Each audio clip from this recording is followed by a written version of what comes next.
Hi, everyone. Welcome to Grow Big TV. Well, you see Tammy here. Tammy from Rebel Canners is here. Corky is sick. So Tammy goes, you know what? Well, I asked Tammy, hey, would you want to come on today? And she goes, yes. I'd love to. She would love to. And she knows a little bit about Bevin. Well, a lot more than I do because, well, she's his Facebook friend and they met and she bought his products and a book. And so what better person to have during an interview? So thank you, Tammy, so much for coming on. So when people, I'm going to show you guys the 6 inches of soil film, the 2-minute preview. And we're going to start our interview when people are starting to roll on in. So welcome in, everybody. Thank you so much for coming today. So 6 inches of soil. There it is. 6 inches of soil feeds 8 billion people. We already grow enough of all the human essential nutrients to feed everyone who's alive. Farming is the single biggest cause of biodiversity collapse, the second biggest cause of climate change. Soil is the most valuable resource on the planet, and we're degrading it without even realizing. We have come to believe that money is more important than soil.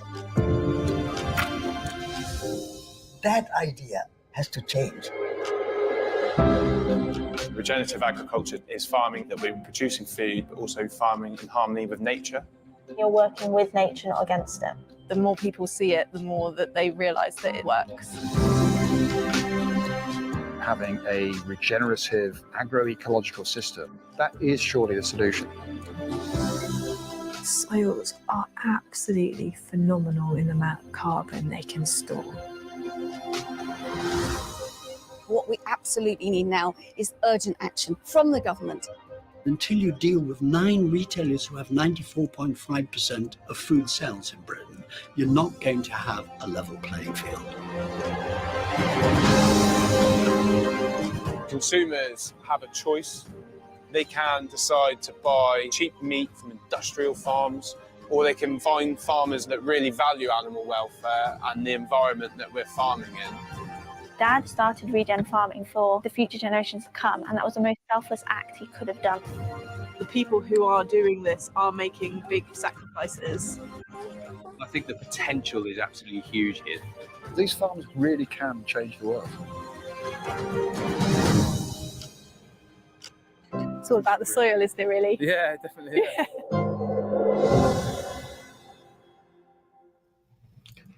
So 6 inches of soil. That's going to be an awesome film you got to go check that out. And also you got to check out Common Ground that just came out. So our guest today is Bevin Cohen. Bevin Cohen is award-winning author, herbalist, owner of... Sorry, guys. I thought I shut that off. It was me. We got it. He has the small house. Hold on, guys. There we go. Sorry about that. So, Bevin Cohen is an award-winning author, herbalist, owner of Small House Farm. He resides and works in Small House Farm in Sanford, Michigan, along with his wife, Heather, and his 2 sons, Elijah and Anakin.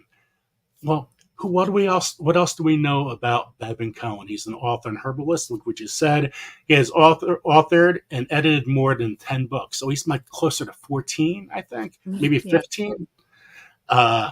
And some of the titles of his books is Saving Our Seeds and Artesian Herbalist. And he has a new one coming out in 15 days called It's with Food Preservation. So I can't wait to talk to him about that. His work spans topics related to seeds, herbs, and locally grown foods. He also has a podcast called Seeds and Weeds.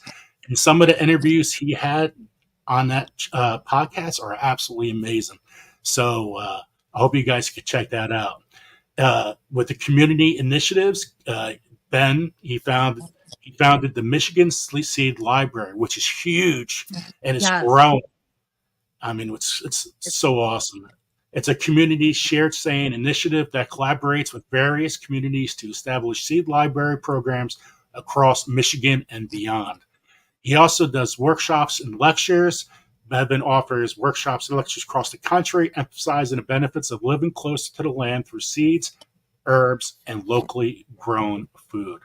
So let's welcome in Bevin Cohen. Welcome. Hey, Joe, how you doing? I'm doing good. Thank you so much for coming on the show today. Well, thanks for having me. I'm excited to be here. And thank you. It's the Marshmallow Man for becoming a member. I appreciate that. Thank you so much. And thank you for everyone being here today. So, everybody has a story where we start. For example, when I started my journey with gardening and seed saving, all started with my neighbor. We lived next to a farm.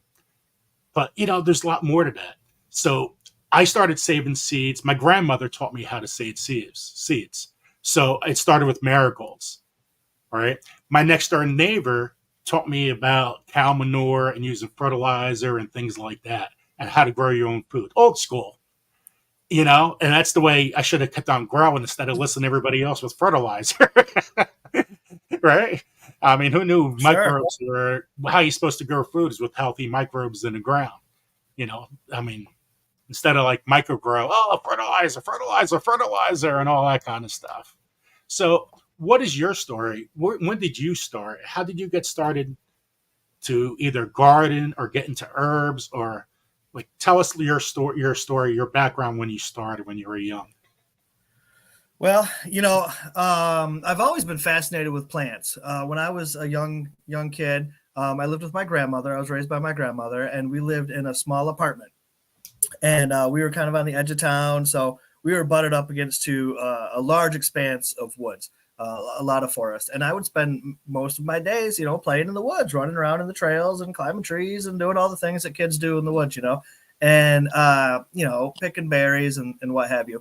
And, I was sitting in the woods one day and eating wintergreen berries is what it was.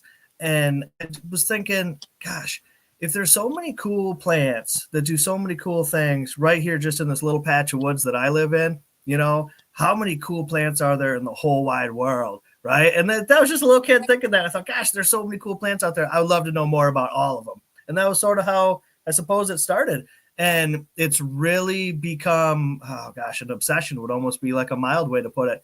I'm very interested in the many ways that people interact with plants, whether it be for food or for medicine or for fiber or dye, whatever it might be. There are so many ways that we can utilize all of these wonderful treasures.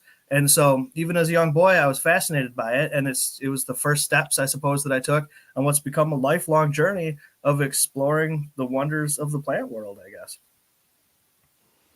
Now, when you were out in the woods, would you grab something and say, like, what is this? Like, you're foraging. Would you forage and bring stuff home? Would you just wonder what's out in the woods? Well, a little bit of both, I would at first what is this that I'm finding out here? And I would pick it and fill my pockets with it and bring it home and, play with all the parts of the plants and look at them on the table and stuff. And, that sort of thing. My grandma took me to the library a lot. So she instilled in me when I was very young the importance of reading books. I read a lot of books. I was an avid reader, storybooks as well as nonfiction books. So I started going to the library, and there was plenty of resources where I could bring some books home. And then when I bring these plants in out of the woods, I could try to figure out if I could, find out what they are or whatever, and it was just a fun adventure. I didn't think of it anything more as like, I guess, almost like detective work, right? Can I figure out what these plants are? Not even at that point, what do you do with them? But can I just figure out what it is? So can I learn how to identify these plants? And then some of those books would have some uses or whether they're edible or not. And, it's just so interesting to think about. Basically every plant that we encounter serves some sort of purpose, whether it's a purpose that we can interact with directly as people, but in the greater ecosystem of the world, of course, every plant serves a purpose. Every plant has a role to play. And it's just so much fun to just learn about all those things. I'm much older than I was back then, and I'm still learning stuff. There's still new things every day that I learn about plants. It's absolutely amazing. Amazing. It's a lifetime of learning, when you get into plants, for sure. What's good with what's going on now is we're all teaching. There's other avenues for kids to learn that we're still learning, but the kids are getting more educated at a younger age about everything. Very much so. So even just for my personal example, I grew like radishes and things on a little in a flower pot on my grandma's balcony because we had an apartment. We didn't have a garden or anything like that. So my growing experience as a young child was very limited. But my kids, on the other hand, they are out here pulling weeds and digging potatoes and doing all the things I never had a chance to do at their age. So even just in my little microcosm of the world, you're absolutely right. Kids have a lot more available to them than we probably did, right? But then if you go back a few generations behind me, that was just the way of life for so many people, So it's kind of funny to see it come full circle like that.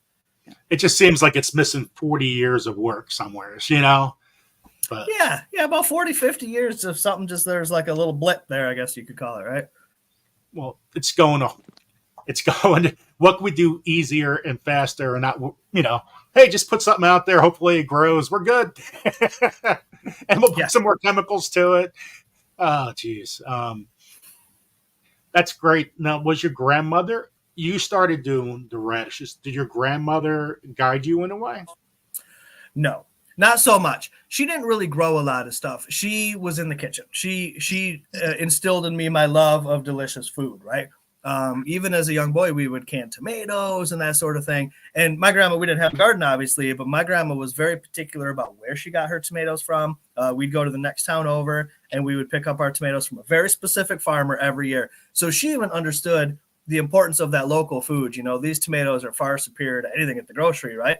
And she would go pick up these tomatoes. We'd can them. So she was on that side of the beautiful part of plants, which is great to have that seed planted inside me as well. I love cooking food. I love eating food. I love sharing that with my kids. I love getting my food or my kids cooking food. That's a big part of what we do here at Small House, really, and I can thank my grandma for that. I love that everything seems very family oriented. I love that.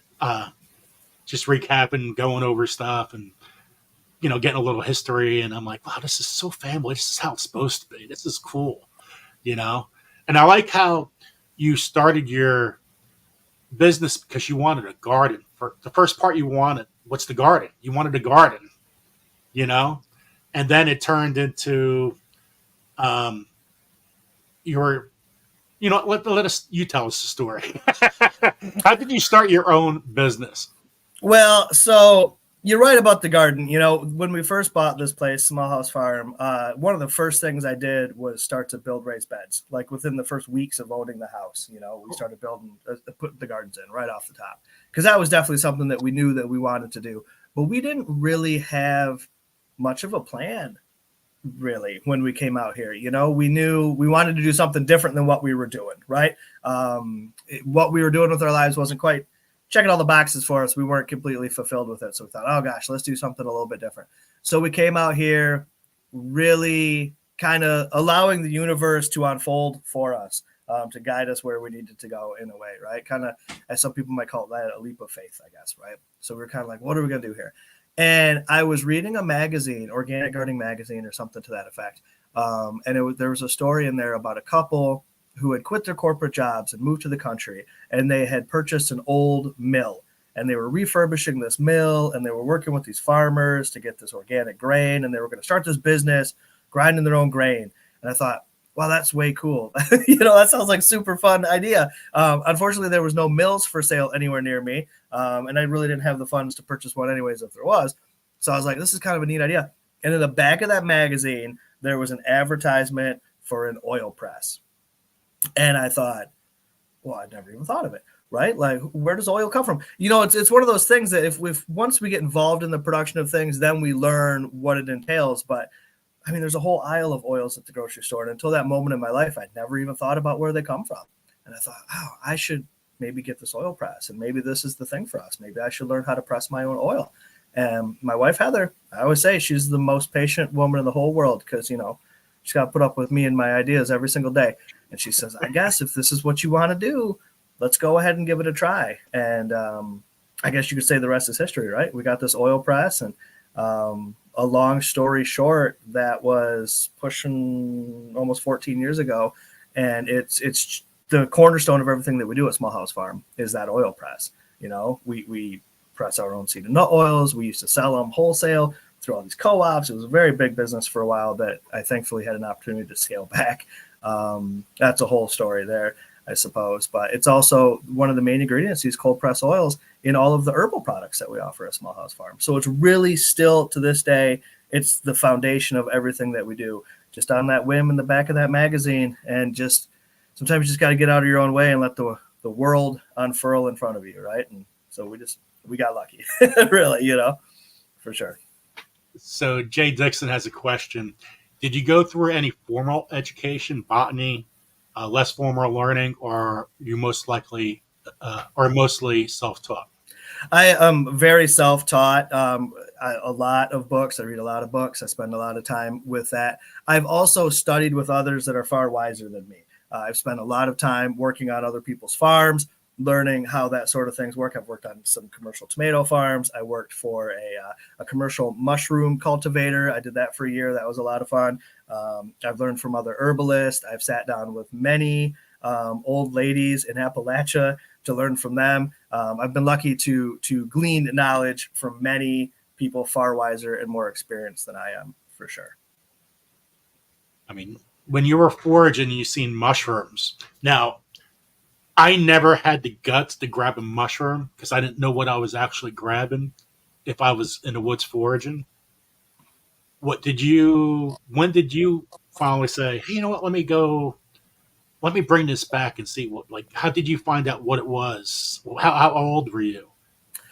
Oh my gosh. I probably brought my first mushroom home when I was like 7, 8, something like that. And my grandma immediately told me, do not do that. You know what I mean? Don't be picking mushrooms. Don't be eating mushrooms. That's not something that you should do. And so I listened to my grandma because, she knows what's going on. Mm-hmm. And so I was, you could say, afraid of mushrooms. I respected the mushrooms and really stayed clear of them until I could find somebody that knew more about them to teach me about it. A lot of the mushrooms that we deal with here at Small House Farm, we grow shiitake mushrooms. So most of my mushroom work involves cultivated mushrooms that we grow on oak logs right here on the edge of our forest. So I can identify them. I know them. I'm growing them. I have that relationship with them. And I think that's important, to have that relationship with whatever plants, whether food, medicine, whatever it might be. That relationship is key to safe and happy experiences. I love that. I still don't have the guts to go grab a mushroom in the woods and forage. I got in my father had it in mind, do not pick that. You're going to be poisoned, Right. Well, the key, Joe, is connect with some folks in your community, find some other mushroom foragers and kind of just follow them around and maybe they'll share some of their wealth with you, right? Yeah, exactly. That's exactly what I just go stroll. Somebody that knows what they're looking at, go strolling through the woods and, hey, what's this? Right. My wife's uncle, he's an avid morel mushroom hunter, and I love to follow him around. And he's always giving me tips and tricks on where you can find them and this sort of thing. But I find that I'm the most successful when I just follow right behind him. And then we go to his place and eat his mushrooms with him, and that works out pretty good. It is the season. It is the season. You're right. It's the season. This is my favorite time of the year, not just for the morel mushrooms, but everything's just popping up to life, and it's so exciting. It's getting, we're starting to get that excitement. Everything's getting really busy. It's, the calm before the storm, so to speak. It's like electric. My son came in this morning. He goes, Mom, you're not going to believe it. It's so different out there. And I'm like, different out there? What? I was just outside yesterday. He goes, no, it's green. All the leaves opened up. And overnight here in this area in Michigan, all of our leaves opened up on the maple trees. And so yesterday they were buds and today we have leaves. So it is definitely time to go look for those morel mushrooms. We had the same thing happen here overnight. We got some good rain overnight. Yep. Woke up the next day and everything was green all of a sudden. It's awesome. It's awesome. It is the greatest feeling. It's like, it's spring now. It's spring. Yes. We made it. Go. Hooray. 71 tomorrow. Yes. Yeah. The weather. It's 82 degrees to Thursday and mid 50s, low to mid 50s during the whole weekend. It's like, oh, come on, stop teasing us. Yeah, it's the weather's all over the place. That's part of the excitement. Even nature's so excited right now that she doesn't even know what she's doing. She's all over the place. We had a question before. Oh, 1 second. I missed it. So what inspired you to start the Seeds and Weeds podcast? Well, a couple of things. One, I don't sit still very well. I like to keep busy. That's important to me. It's almost an issue that I have is my inability to sit still. I want to just take on things. Got to keep busy. And every winter, I kind of start a new project. I get bored. What am I doing in the winter time? We're cleaning seeds. I'm splitting wood, whatever. Writing books a lot. And, a couple years ago, we started the YouTube channel, which has been pretty successful. It's kind of a fun thing to do. We started this YouTube channel. And then I drive a lot, Joe. I'm on the road in the spring, in the fall. I'm visiting a lot of places. I travel a lot for educational programming for folks. And so I listen to a lot of podcasts. And I thought, this seems like a fun thing to do. Maybe I should start a podcast, right? And then one winter I just did. And I really wish that I would have done it sooner. I didn't realize how fun it was going to be. It's such a pleasure to do. They're very short.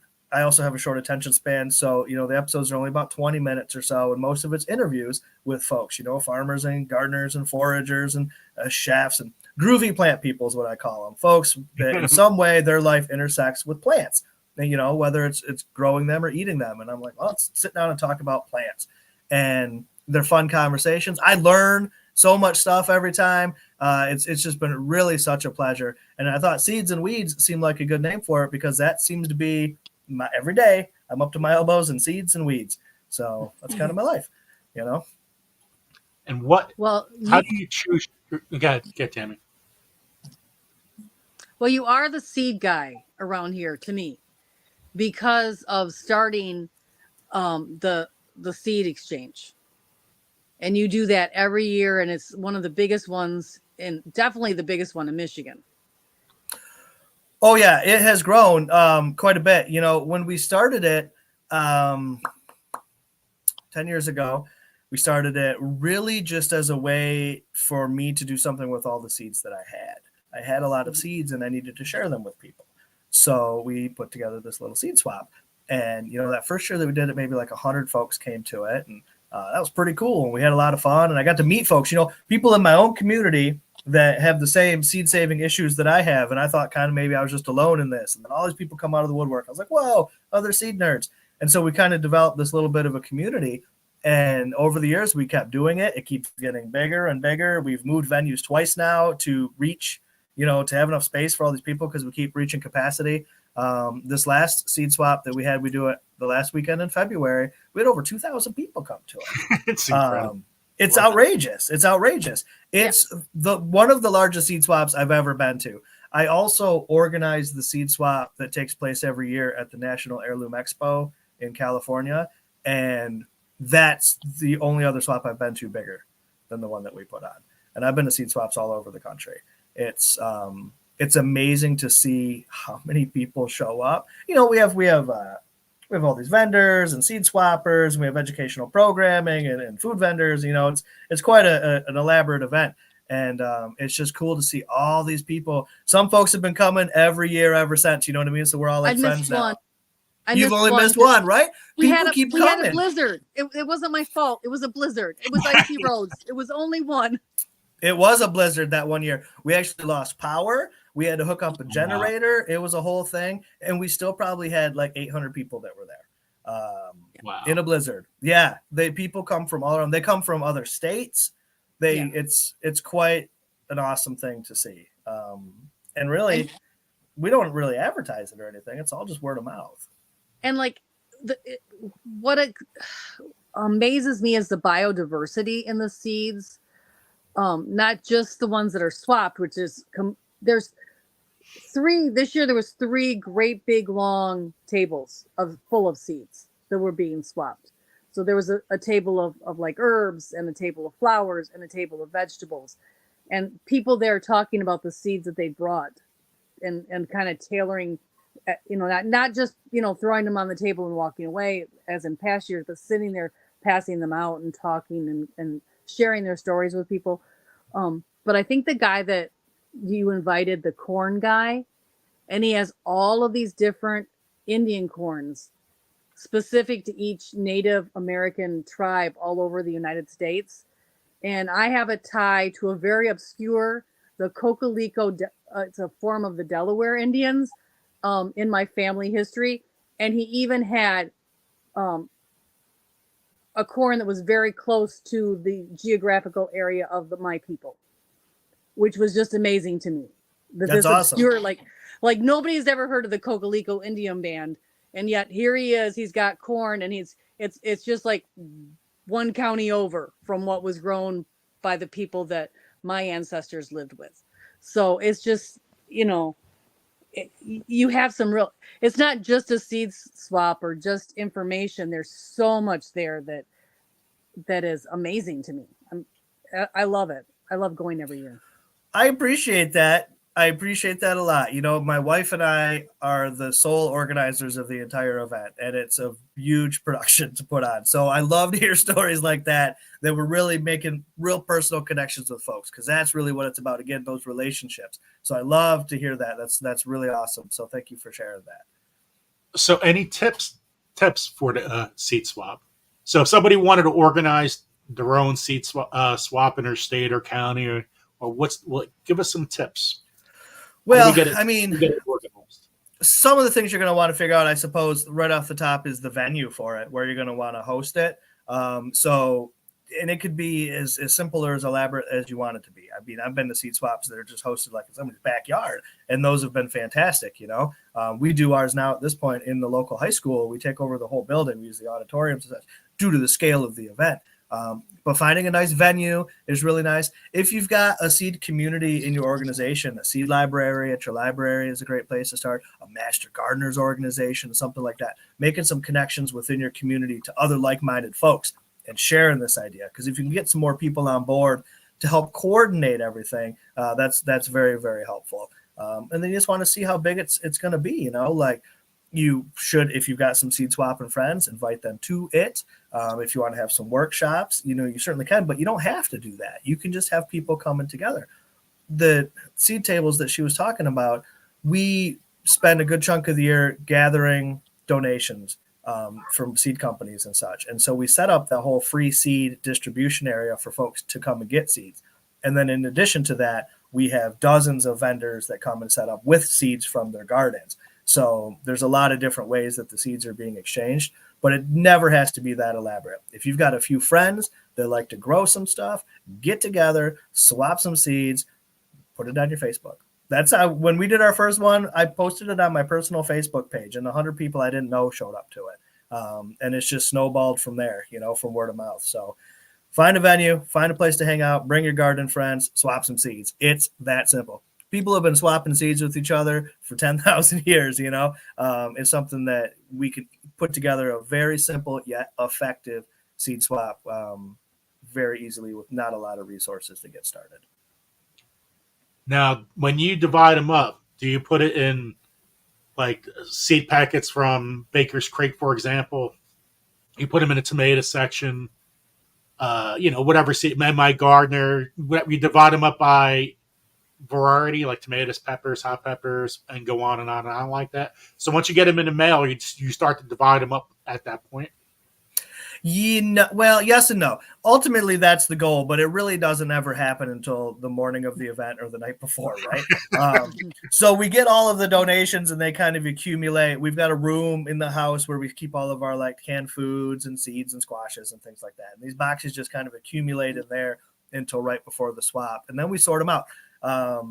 This last seed swap, we had a lot of volunteers come and help, which was really, really awesome. And they helped sort out the seeds that morning. And what we do, we divide them. So we have a tomato section and a pepper section and brassicas and greens and herbs and flowers and native plants and that sort of thing. And then we just kind of divvy the packets out into the right piles. And then we provide all of the little envelopes and markers and things so folks can then just take some seeds. We put a lot of signage out there that says only take what you're going to grow, right? Because some people, they get a little excited.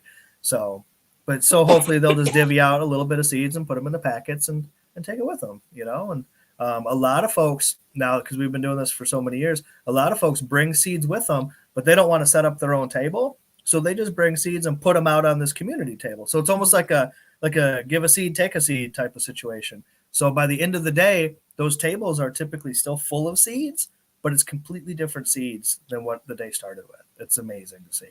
It's pretty wild. Now, do you divide them up in classrooms and auditoriums, or like this is a lettuce room? This goes in this area. Auditorium, the peppers, stuff like that. Do you divide them up that way, or just separate them?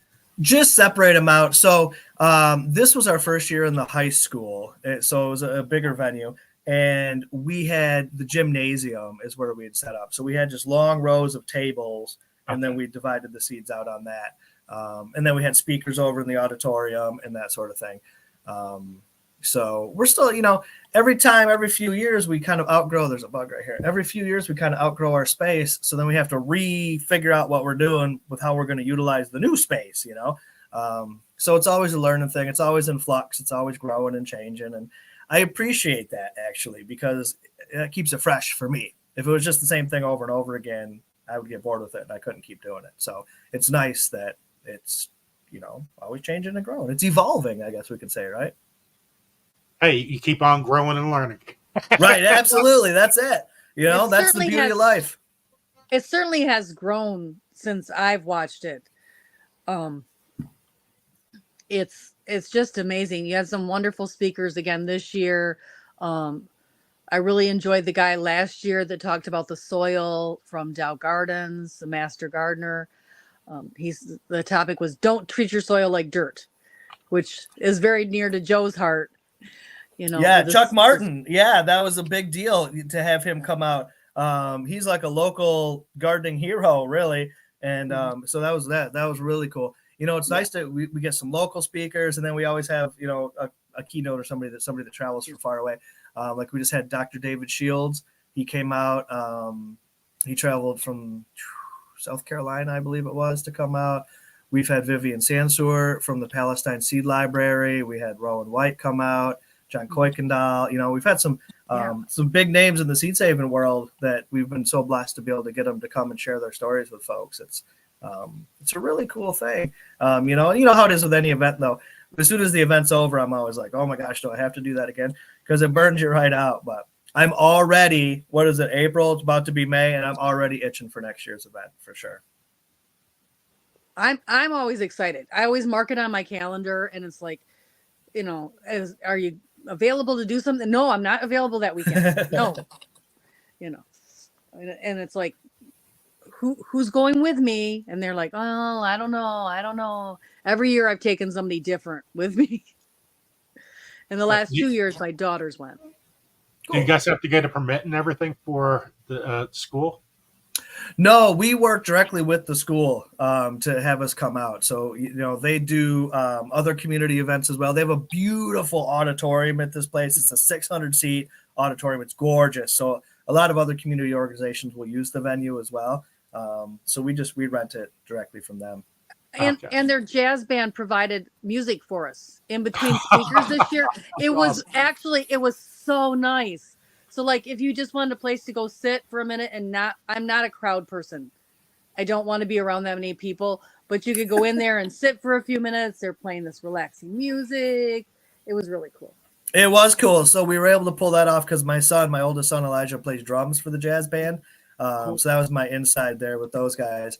And that was extra special for me because many, many years ago, before Small House Farm, when we were doing other things with our life, one of my activities was we organized a music festival. And it was a charity event. A lot of the money went to Big Brothers and Big Sisters. And we'd have a disc golf tournament and art vendors. And we would book these bands to come and play all day, 12 bands the whole day. And I kind of started to miss that aspect of event organizing. The live music is really nice. So to be able to tie some live music into this event really is a full circle thing for me. It's pretty cool that we got to do it. So thank you everybody for coming tonight. We have 43 people in the chat right now, and we have more on other sites. So thank you guys for all being here. If you are new, please make sure you hit that bell and subscribe. We appreciate it. So I want to go to your YouTube page, and let's talk about that a little bit. Okay. So here there it is. Small House Farm. There we go. And I love the tomato test. Every time I could never get enough of tomato testing. So in this video, you talked about, let me see. a couple of varieties I never had before, which is really cool because I grow a lot of tomatoes. And so when you see something new, it's like, oh yeah, wow, pretty awesome. So the one was the Paragon Angelico. So I'm gonna pop on this for a second. Let me know if you guys see this. I'm just gonna play a couple seconds of this so you guys could. There's so much to talk about with his YouTube page, guys. I mean, you could just see from here, from fertilizer with comfrey to herbal salve, the Three Sisters gardening. I mean, another tomato test in 2022. There's a Seeds and Weeds podcast. I mean, some great interviews. We know Tony from Simplified Gardening. Tony's a great guy. What a great guy. He was awesome. Yeah, for sure. He was great fun to chat with, for sure. And the podcast has been cool because it's really introduced me to so many people. When we first launched it, I just called in all these favors to my friends in the gardening world and said, hey, come be on the show. But now that we've been around for a year plus, I have a lot of folks reach out to me now to be on the show. I have a lot of publicists, reach out. They've got an author that's got a book out. They want to get some publicity for him or whatever. And it's just been really, really a fun experience to get to meet all these folks and have these conversations. There's so many people are doing so many awesome things, and they have so many different perspectives and experiences. And it's really cool for me to have the opportunity to have these conversations, but then also to document them so then other folks can listen to them too. It's pretty awesome. Yeah, I love this. I was listening to some today, and I'm like, oh, that's right, there we go. And I know you had Urban Gardener had you on, and you guys both switched there, which is pretty cool. And he comes here once in a while, so yeah, he's a groovy cat for sure. He could talk, boy. He could talk for a while. He knows a lot of stuff. We went off one live. We talked for another 2 or 3 hours later. I believe it. So with the podcast, what's been your most memorable moment with the interview? Like somebody who like, oh, this was so awesome. Well, man, that's a question, Joe. Wow. Wow. I don't know. I've had some really good ones. We had Jennifer Jewell on the show. She has the radio program and podcast called Cultivating Place. And her publicist reached out to me, and I'm a big fan of her work. And so to have her publicist reach out to me, I was like almost a little starstruck about it. I was like, I can't even believe it. That was a really good one. To be able to sit down and talk with her was a ton of fun. Oh my gosh. We did one. I had Del Barber get a hold of me, and he's in Canada somewhere. I can't recall off the top of my head, but he's a farmer, but he's also a musician. And he just gotten this new album out. So they were trying to promote this new album. And I was like, oh, that's close. Come on the show. We'll talk about your farm. We'll bring up a couple of songs because a lot of his songs just like folk music where he kind of talks about the farm. So I was like, well, this is kind of fun. And editing the episode was so much fun for me because, we spliced in some of his tunes and that sort of thing. And, it was a really cool experience for me on the production end of things to be able to try something I'd never done before. And it turned out really nice, I thought. And it was really fun. I've been having so much fun with the podcast. Like I said, I wish I'd been doing it for years. I could have been doing this by now. I can't even believe that it's like something I can do for work because it's so much fun. You know what I mean? Yeah. So with Corky and I, we started this channel 4 months ago. We actually have like close to 10,000 subscribers now, which is absolutely amazing. That's awesome. The people that have come to us for, hey, can you promote this? Or, hey, could you sell our products and we'll become a partner? We have stuff with drones. This is not the place for drones right now with our page. We're not that type of channel. I'm happy enough to get a membership. Nobody here is going to buy a drone. Right. That sprays fields, Right. I mean, I'm like, we're just like, what? You gotta be kidding me. Now I got a whole bunch of fun that just wants to come up because I can't believe that actually was somebody wanted to collaborate with us with that. Well, they can see that you've got a good following and people are watching your show. So, that just means you're doing it right. That's what I would say. So could you share any tips for novice gardeners or foragers? Like, what should they actually do if they're going out there? Should just bring it home? Should they take a picture with a camera and identify it? What's your biggest, easiest tip for a novice, somebody just beginning, or your kid, for example, and never been out in the woods?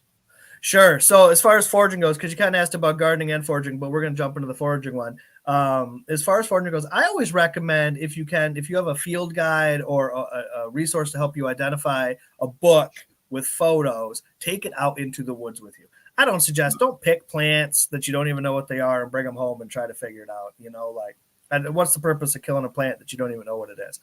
Go out in the field with your book, with your photos, and take the time to learn about it. You know what I mean? I know a lot of folks like to use those apps, and I don't really recommend those. I'm sure there's probably some really nice ones, but the ones that I've played around with, the inaccuracy it's wild. When I try to use it on plants that I know, just to see and how often they're incorrect. So I don't really recommend a lot of apps to folks. But like I said, there's probably some really nice ones. Maybe I just haven't tried them yet. But I'm a book guy, so bring a book out with some photos and really take the time to identify those plants. If you have an actual living person in your life that knows about plants, that's the best resource ever. Go out in the woods with them and learn from them. And you don't have to go far. That's another thing. Right in your own backyard, literally in your own backyard, are so many wonderful plants that you can learn about. Many plants that you probably already know. A lot of us can identify a dandelion. A lot of us can identify plantain. We know what those plants are, right? So instead of trying to go learn something new and exotic, go to those plants that you already know and find out how wonderful they are. They offer so many different benefits medicinally and as food and all these things. Learn about those plants first that are right available to you right in your own backyard. And from there, as you become more comfortable, obviously you can explore further, but keep it simple and learn about the plants that are already spending time with you. Well, that's what you did with. That's what you did with one of your books. Some of the easiest things that could be right in your backyard you can use. It's just simple things. It is the simple things. And that was the thing with the artist and herbalist that we wanted to capture was, so we kind of broke the herbs up into a couple of different parts. There's herbs that are, that you can grow in your garden. And then there's herbs that are growing right outside your door. And then there's herbs that are probably already in your house. You know what I mean? When you open up your spice rack, there's a ton of wonderful things in there that you already have. And you can learn about all these different ways that you can use them. I know it's fun and exciting to do something different and exotic and off the wall or whatever. That's cool. And that has a place, sure. But especially for somebody that's new to it, keep it simple, keep it local, really hone in on those things. You could pick, it's better to know 12 uses for one plant than one use for 12 different plants, right? One plant can do many things for us. So just take the time to get to know one at a time. What kills me is everything that's being used on the soil right now. I mean, you go out, your neighbors, everybody's spraying, they're killing their dandelions and everything else there. Everybody else is, insecticides, pesticides, everything. Everybody's throwing stuff. We're in our last Joe, people are off the wall, man. There's some wild people out there doing some crazy stuff. That's for sure. But I think that number one, I think it's very important that we focus on our own backyards, to really hone in on what we can do better. Not these other people that are doing something that we don't agree with, but what can we do better? And then maybe connect with some like-minded folks and how can we improve, And if we continue like you're doing right here with your show, when you're building this community and you're getting like-minded people together to learn from each other and share and growing together, then maybe eventually we can overpower those other people. But if we get too caught up thinking about, oh, those guys shouldn't be doing that, then we've distracted ourselves. See, we're putting our energy this way when we should be putting our energy this way. That's how I like to look at it. But it's all about changing mindsets. The only way you change your mindset is with kids today. You got it, man. You got it. And that's what I say all the time with my kids. Like, my time on this planet, limited. You know what I mean? It's ticking by the second here. But those guys, everything that I can put into them to help them do something better for this world, that's the most powerful work that we can do, is getting kids into the soil, right? Get them some seeds, stick them outside, make them eat some plants, for sure. But kids are still taught. First thing you do is you plant the seed, then you grow it, then you put fertilizer down.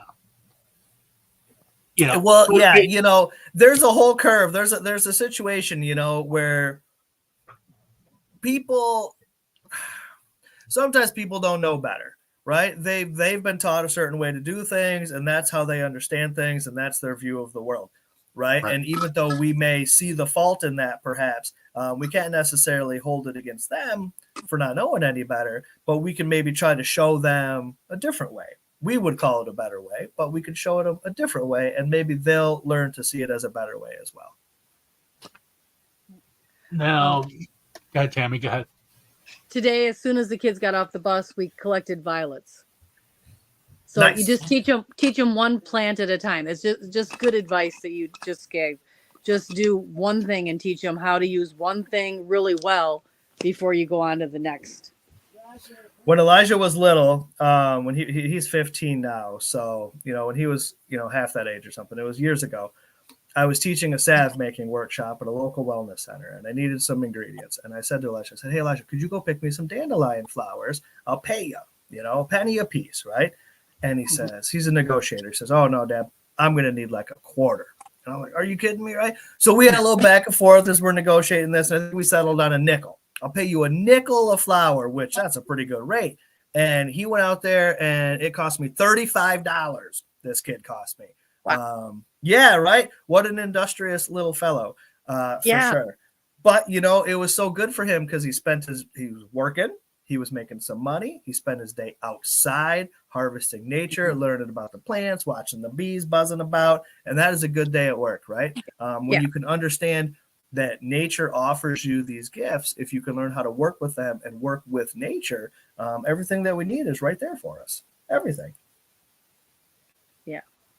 But I don't know if you know the question to this, but somebody just needed some garden help.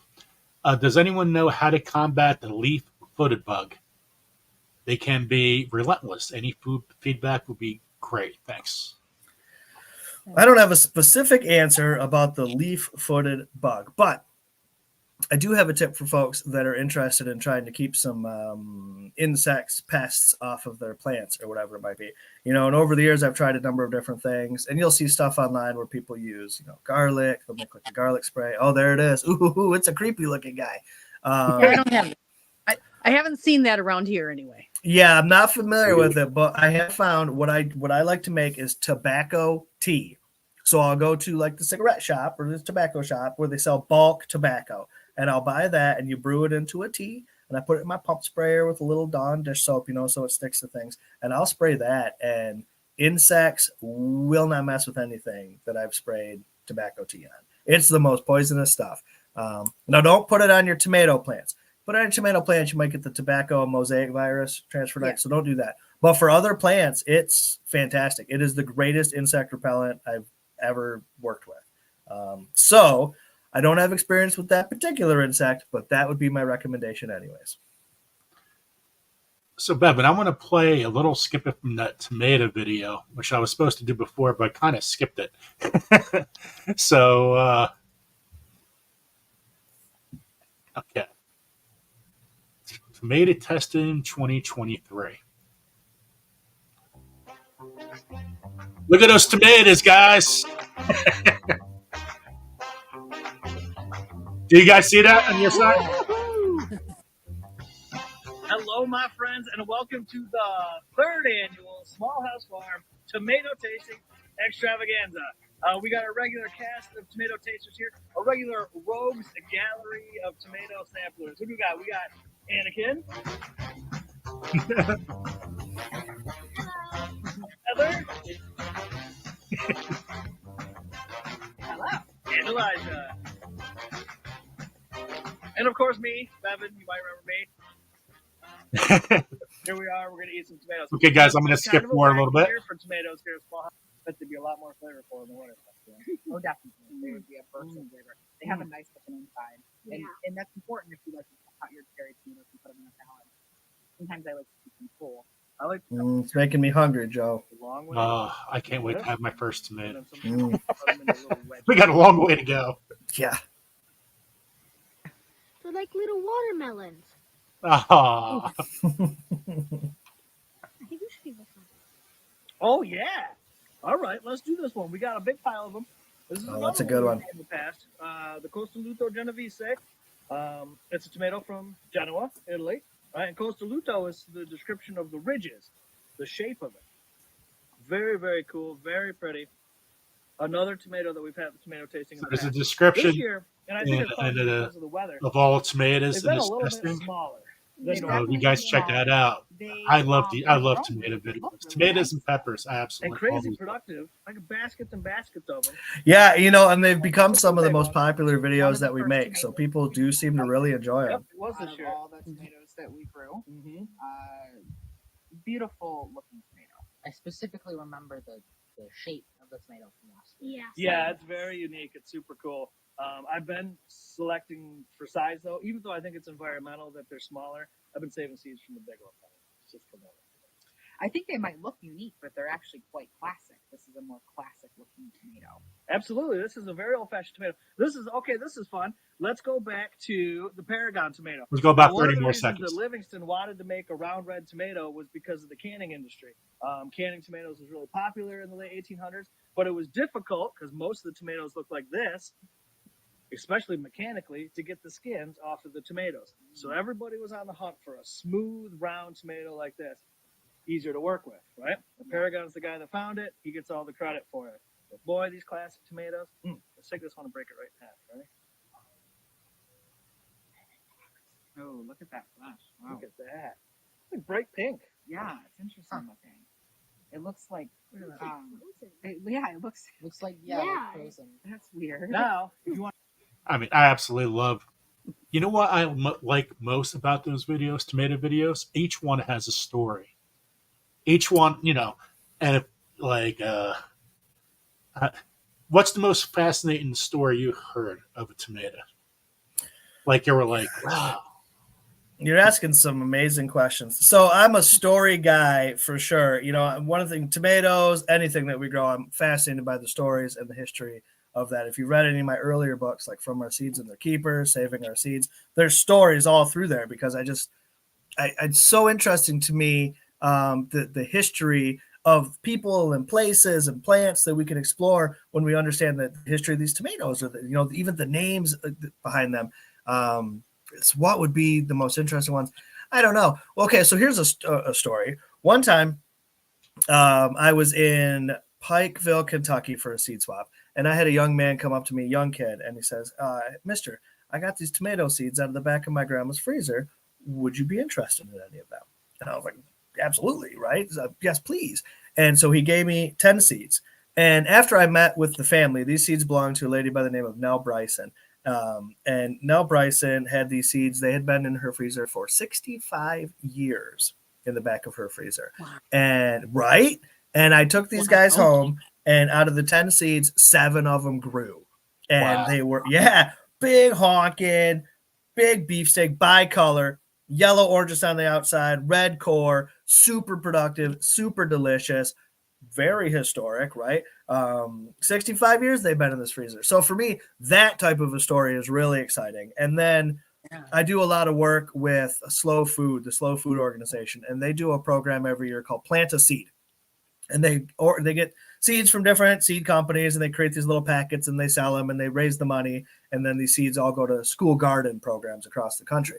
And we've grown seeds for them a number of times. And part of the purpose of this program, not only to provide these kids with seeds at these school gardens, but is to ensure the preservation of these old varieties. By distributing these seeds across the country, now everybody can have it. So I've been growing seeds for this program for a couple of years, and one year they asked me if I wanted to do a tomato. So we did this Nell Bryson tomato. We grew it out, and we distributed it, across the country. So now what was 10 seeds in a freezer is now thousands upon thousands of seeds all over the country to ensure that preservation. And they asked me to write up a blog post about it for the website. And as I was digging through history, I was able to connect with that kid, and I was able to connect with the family, and we were able to get the seeds back to the family so the family could grow Nell Bryson's tomato again too. And that was really the highlight of the whole story, right? To be able to bring these seeds, not only to preserve them, but to return them to the family from where they came. And that's pretty powerful stuff. So that would be the story I would share now. If you get a hold of me tomorrow and ask me a seed story, I'd probably tell you something totally different. But that was a really exciting thing, for sure. One time, here's another story. One time I met a family at the Song and Spirit Institute for Peace in Southeast Michigan, and they shared a bean with me that they had gotten from a man named Kermit when they were in Cades Cove, Tennessee. And after some research, it turns out that it was the last man that ever lived in the Smoky Mountain National Park before it became a national park.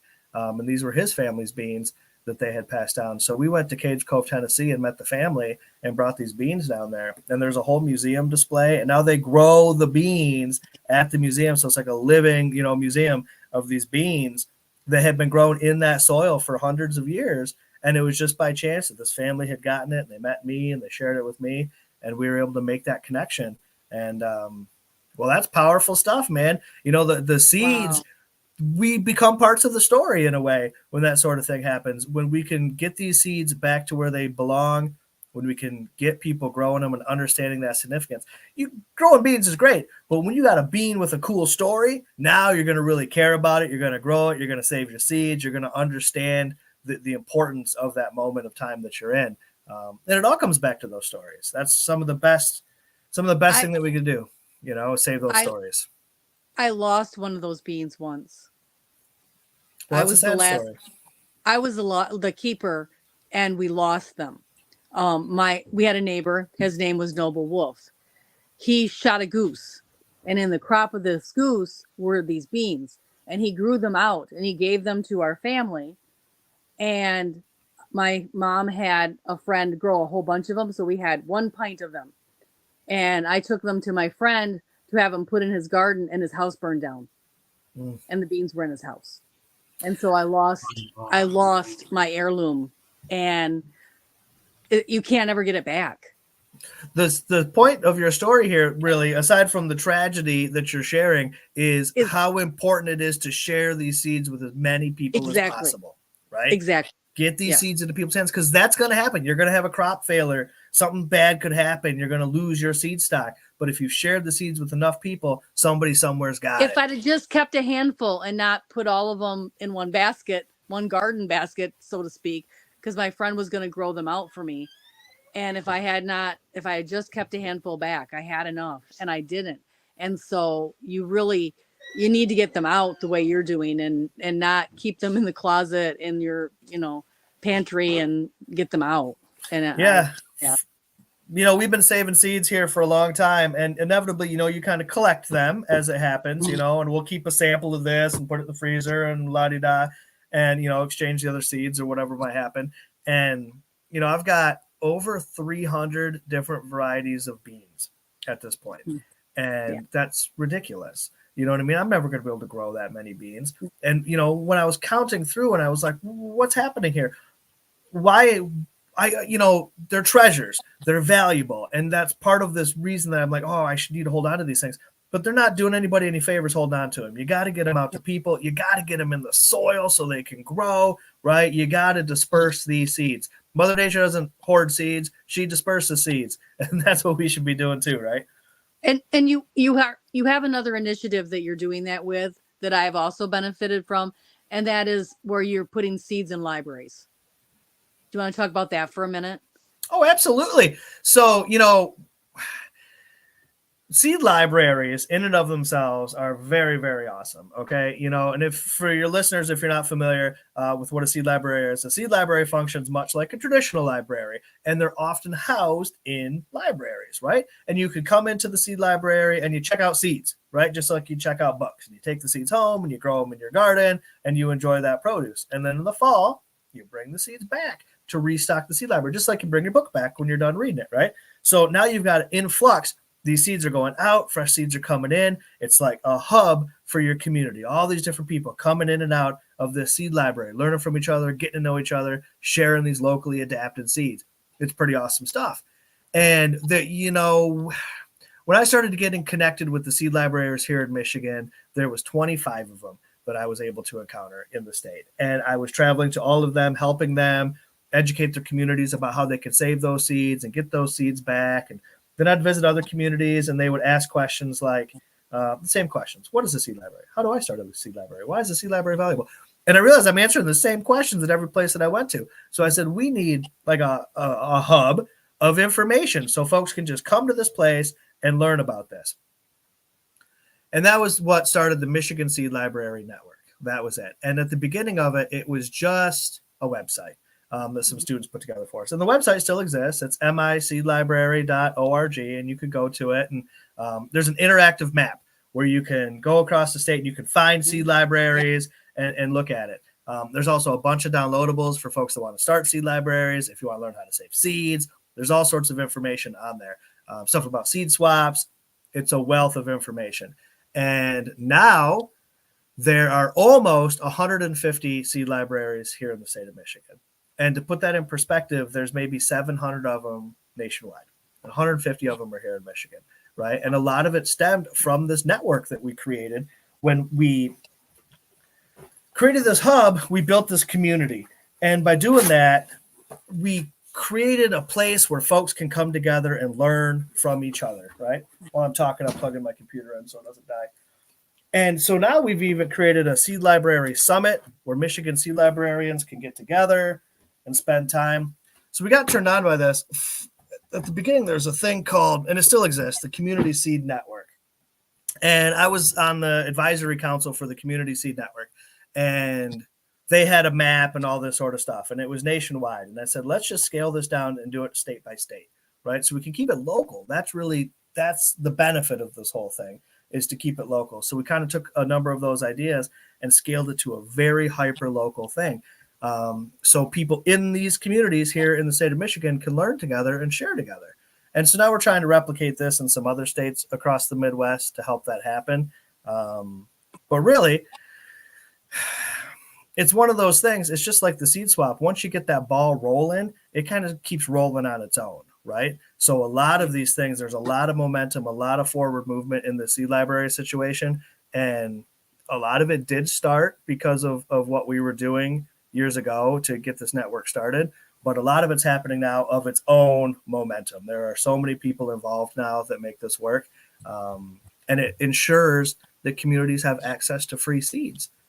Free seeds and the educational opportunities to learn how to grow them and harvest them, which is just as important as having the seeds, really, right? How did you get involved with Baker's Creek? Because you've written articles with them. I see you have been at the Heirloom Expo with all those squash and building that pyramid of squash there. One year I got to help build the squash tower. It was pretty awesome. And now I organize the seed swap there. That's where the big seed swap that we do is out there at the Heirloom Expo. I got connected with Baker Creek, oh my gosh, many years ago, 2014 maybe is when it started. They had a program that they had put together that was called Gardens Across America. And they were essentially just trying to connect gardeners from across America, build like a little social, connection for folks. And they sent seeds out to everybody and said, grow these different seeds out and save your seeds. And we can all kind of, talk about our growing experiences. And so I did that. I got some very rare beans that they had sent to me and that we grew out here. And it was a really cool experience. And I sent my seeds back and I kind of thought that was the end of it. And then they reached out and they said, we'd like to get to know you a little bit better. We're really impressed by the beans that you sent back. And I was like, what do you mean you're impressed by my beans? Well, apparently a lot of the people that they had sent seeds to sent nothing back. And some of the people that sent stuff back, the seeds weren't properly cleaned or they didn't have a lot. And I sent a significant quantity of very nice seeds back to them. And they said, you obviously know how to save seeds. Would you be interested in doing more seed saving for us? And I was like, well, yeah, absolutely. Of course, let's keep doing this. And so that was kind of the beginning of our relationship, was me just growing seeds for Baker Creek. And then they invited me to come and speak at one of their festivals that they do there in Missouri. And I went down there and we kind of all met and hung out and had a good time. And we all kind of became friends.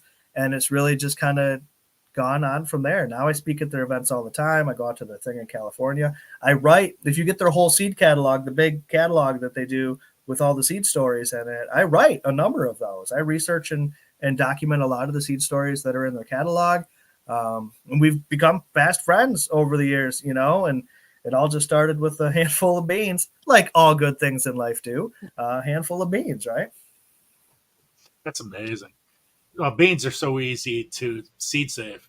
I mean, a lot of people have problems with understanding like certain species won't cross pollinate. Same species, well, you're going to have issues. But if they're different, you could just grow them in the same area. Can you elaborate a little more on that? Like peppers, for example. Well, and that is an important thing to think about when we're saving seeds is cross-pollination, varietal purity, the purposes as to why we're trying to grow and save these seeds. You know, are we trying to preserve a particular traits of a variety or the historical aspects of a variety? Because then it's very important to keep it pure. Are we going to allow them to cross-pollinate to create new varieties? You know, that's certainly a possibility. And that's where varieties come from. And that's a lot what nature does when she's left to her own devices. Cross-pollination happens in nature.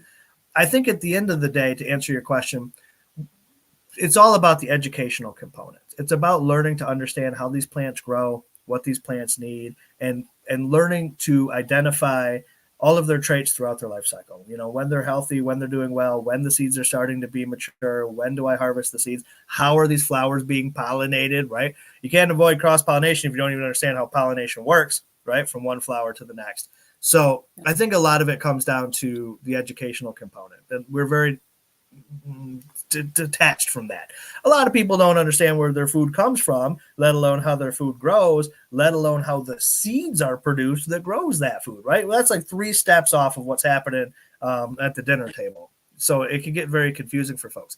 But I always like to remind people, folks have been saving seeds since the dawn of agriculture, which is 10,000 years. 10,000 years people have been saving seeds, and not scientists and scholars, but everyday people like you and me, every person. If you wanted to eat food, you had to grow food. And if you're going to grow food, you had to save seeds. It's something that every single person can do. And it's just taking the time to relearn all of those things. It's actually quite simple once you dig into it. There's some complexities here and there and biennials and this and that. We're not, you know, but in the reality of it, big picture, it's a pretty simple thing to do, you know? So when I wrote Saving Our Seeds, well, here, I'll back up. When I wrote my first book, From Our Seeds and Their Keepers, all that book is stories. These are stories from people that I met and the seeds that they were saving. And that was what I wanted to save. I'd met this lady, and her stories in the book as well. And we had been talking about her family corn. And, you know, we talked on the phone all the time about this corn. And at one point she said to me, I'm so happy that you care about the story of this corn, because nobody in my family wants to hear it. My kids don't want to hear this story. Nobody cares about this corn. You're the only person I know that likes this story. And that's what hit me. And that was like a life-changing moment for me, because I realized if pretty soon she's not going to be around to tell this story anymore. And if I don't write this story down, it's gone. It's lost forever. It's lost, just like your seeds were, right? It's the same thing. Yeah. So it's like, I got to do something so I can share this story. So that was the impetus for that book. And that came out, and I was really happy and really proud of it. And everywhere that I went with it, people would get excited about the book. You know, they'd be inspired, and they'd say, gosh, I wish this book told me how to save my seeds. Now I'm really excited about seeds. I need to know how to save them. So then my second book, Saving Our Seeds, is all about how to do that. And it's in the most simplified forms, so every single person can do this, and they should be able to do it. So I think we go through like 43 species of the most common food crops and how to grow and save the seeds, how pollination works. So if you want to ensure varietal purity, you can make sure that happens from one species to the next. And then, because of the way that I am as a person, there's a bunch of stories all through that book too, because I could not just write a how-to manual without sharing stories. So there's a lot of stories in there too, but it's mostly a practical how-to guide. And once you read it, you'll realize seed saving is something that's accessible to all people. You just need to know a couple of things, and then you can get out there and do it. Sometimes you don't even need to know all the things, because you can just go out there and do it. And sometimes if your plants cross-pollinate, it's okay, because they'll still grow food for you. And that's the ultimate goal, right? Yeah. I mean, some of the easiest vegetables, we got beans, peas, lettuce, eggplant, peppers, tomatoes. Those things, if you grow them, save your seeds. Right? Absolutely. Melons you can save seeds from. Your squash you can save your seeds from. I mean, if we think about, let's think about the culinary application of things. Let's think about a bell pepper, right?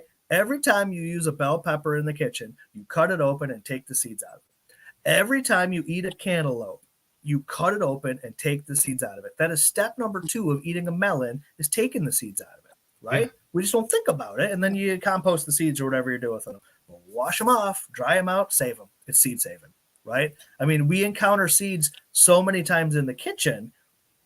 Seed saving is a culinary act, as far as I'm concerned. They are one and the same There's no difference between those two things. Seed saving and preparing food and growing food are all the same topic, right? So next time, folks, when you're out in the kitchen working on something, look at how many times you encounter seeds. Just notice it. Notice every time you're in the world how often you encounter seeds, right? You know what I mean? You're cotton. This my shirt is made from the seed dispersal mechanism of the cotton plant. You know what I mean? Like Almond Joy candy bars. Think about an Almond Joy candy bar. What are the three main ingredients in the Almond Joy candy bar? Chocolate, almonds, coconut, seeds. All three of them, seeds. Seeds are in everything that we do, right? We just have to learn to identify them, to recognize what's happening around us. And that's all seed saving is, recognizing what's happening around you. And when do you interact with it? So we have a question in the chat. How do you save seeds from carrots? Oh, that's a good question. Okay, so a carrot is a biennial plant. That means it needs to be overwintered. We call it vernalization, and that period of cold will trigger the reproductive cycle of the plant to make it flower, right? So you're going to grow your carrots just like you would grow your carrots, and you leave them in the garden over winter. And then the following spring, when they warm up, whoop, flower stalk will come out of them, right? And they'll produce a nice big umbel of a flower. It's gorgeous. It's beautiful. Now they're insect pollinated, right? So you're going to need little insects to get from here to there to move the pollen around to create your seeds. And they will create quite a few fuzzy little seeds. Now, one of the places that carrot seeds in particular can get sticky is cross-pollinating with the wild carrots that may grow around you. Here in Michigan, I have Queen Anne's lace growing wild as far as the eye can see. And Queen Anne's lace is wild carrot. That's where all carrots come from, right? And if you have Queen Anne's lace flowering and your carrots are flowering and they get cross-pollinated, your carrots will revert to a more wild trait. Not ideal, right? So some of the things that we can do is either grow carrot seeds where there's not Queen Anne's lace, I guess would work, or we can bag up and isolate those flowers to keep them away from the pollen from the Queen Anne's lace. That tends to work okay. You could paint them with a paintbrush if you wanted to move that pollen around. But what I've been finding in recent years here with the carrots that I've grown for seed is my carrots will flower. My carrots themselves from my garden that I've overwintered will flower before the Queen Anne's lace does, right? Those plants will then continue to flower into Queen Anne's lace territory, and then those flowers are not good. But my first round of carrot flowers that come out, I know are pure because the Queen Anne's lace hasn't started to blossom yet. So I can save those seeds and they're going to be perfectly fine. So it's just a little bit of understanding the life cycle of the plant and observation of what's going on around me. And it's a pretty simple task once I know those two things. So we have a question in the chat. Gail Southern Living says, what is the best way to dry out your seeds? So for most of my seeds, especially small wet ones, tomatoes and peppers and melons and those sorts of things, I will use paper plates. I love to put them out on paper plates. My favorite thing about paper plates is, one, they don't stick too bad. The seeds won't stick too bad to the plate. If they, you can break them loose if they do. But two, you can label the paper plate. You can write right on that paper plate what that variety is, right? And then when you're done, scribble it out, do another one. Because it's very critical that you label things every step of the way of the process, so you can remember what everything is. Paper plates work really well. Little fan on there for airflow is really nice. You can get those seeds dry in 10 to 14 days, no problem at all. For other seeds, dry seeds like beans and peas and those sorts of things, I put them out on screens. I've got a series of screens. It's right on the other side of this wall is where our pole barn is. It's essentially what we have is they're pretty much screen doors. They're shelves of screen doors with fans on them, and that works pretty well. But you can use any sort of screen. Window screen would work just fine. You can get special seed-saving screens. The reason we use the screen is for the airflow. You want to make sure you get good airflow around these seeds so that they can dry. And just lay them out in a cool, dark place and put a fan on them and let nature take its course and let them dry down, and they should be good to go. Now, what's the benefits of using hot peppers in your oils? And each one has different components. I know. I'm just trying to be very general here. Hot peppers in my what? Oils. Oh, so okay. So we use cayenne pepper in a number of our topical medicinal products. And the variety of the pepper really doesn't matter so much. When you read a lot of herbals and that sort of thing, the cayenne pepper is referred to most often. But what we're really particularly concerned with here is the capsaicin, right? The capsaicin is what gives the pepper its heat, and that's really where a lot of that medicinal benefit's going to come from. So any pepper that has capsaicin in it is going to be beneficial, just like a cayenne pepper would be. If you can grow other hot peppers that have an equal Scoville rating as a cayenne pepper, it would almost be identical in your topical products, your oils that you make, as far as the capsaicin count. So you can certainly use them interchangeably. The reason I use cayenne pepper the most is because cayenne pepper is a very thin wall, whereas some of your peppers have a thicker, more meaty pepper to it, right? These nice thin walls, they dry down very easy. It's very easy to dry these peppers so then I can then use them in oil or I can store them. A really meaty pepper with all that moisture and water content, you don't want to put that in oil. You know what I mean? Oil and water don't mix well. You're introducing bacteria. That's not ideal. So the cayenne pepper is a nice choice simply because of that really thin wall. Makes it very easy to dry into a product that I can use. But that being said, any pepper with the equal heat rating would work. And just if you can find a nice thin-walled one that's easy to dry, you can use that absolutely just the same. No, I seen your pepper video and like the 5 peppers. I think top 5 peppers. One was Shishito, Tabasco, Calabria. Does that sound right? The Calabrian chili. Yep. Fish, and then your cayenne. So, can you talk a little bit? I never heard of Calabria. I don't know how to pronounce that. So the Calabrian chili comes from the Calabrian region of like southern Italy is where it comes from. And in Italy, they often use it. They'll pack it in oil. They'll pack it in oil and utilize it that way to store it in the oil and then use it on their foods that way. I've also dried it and used it as a spice, and it works really, really nice. It's a smaller pepper, good heat to it. It's got some good heat to it. It certainly would be a nice option for as a medicinal, although it does have a little bit more meat to it than a cayenne pepper does. It's got a nice heat, and they grow really well for us. I got our seeds originally from the Heirloom Seed House in Portland, Oregon, and grew them out, and they did incredible for us. You know, if you think about the seeds came from southern Italy, and then they were growing the seeds in Oregon, and then I brought them here to Michigan. I thought, well, we'll see how they do for me that first year. First year, gangbusters. They did wonderful, you know. So it's definitely a pepper that I recommend. And you also had a comfrey video fertilizer. Now, what is that? What's the benefits of comfrey fertilizer? Like, what does that do for? What does that do? What is that? What goes? So good. Ready for this? Okay, so comfrey is a perennial herb, number one, which is important because once you have this comfrey established, you will have this comfrey for years and years to go, right? So that's really nice. Comfrey grows an incredibly long taproot, way down into way down in there. And it pulls all these minerals and micronutrients and all this stuff up from the subsoil and then stores it in its leaves. Now, these leaves will break down and decompose very quickly. And as soon as they decompose, they release all of these minerals and micronutrients into wherever they are when they decompose, right? So it's like loaded with goodness. You could literally take comfrey leaves and use them as a mulch. And as the mulch, as it decomposes, it'll add nutrients to your soil. But we like to take the comfrey leaves and add them, like in the video, we add them to buckets of water. We kind of let it ferment. It's an aerobic process. So you got to incorporate air into it to help with the microbe growth. And then it creates the most incredible fertilizer for your plants. It's potent and it's strong. A lot of times we will use the comfrey that's dried from the previous year. So right now, my comfrey in my garden is already booming. Right. So I can get fresh stuff already. So anything that I've got dried and left over from last year out here in the apothecary is going to become fertilizer. Right. And then we're going to utilize it on our plants. Really, really good stuff for sure. Love that. Let me see. Tammy, are you muted? Yes, because my son walked through, so I didn't want.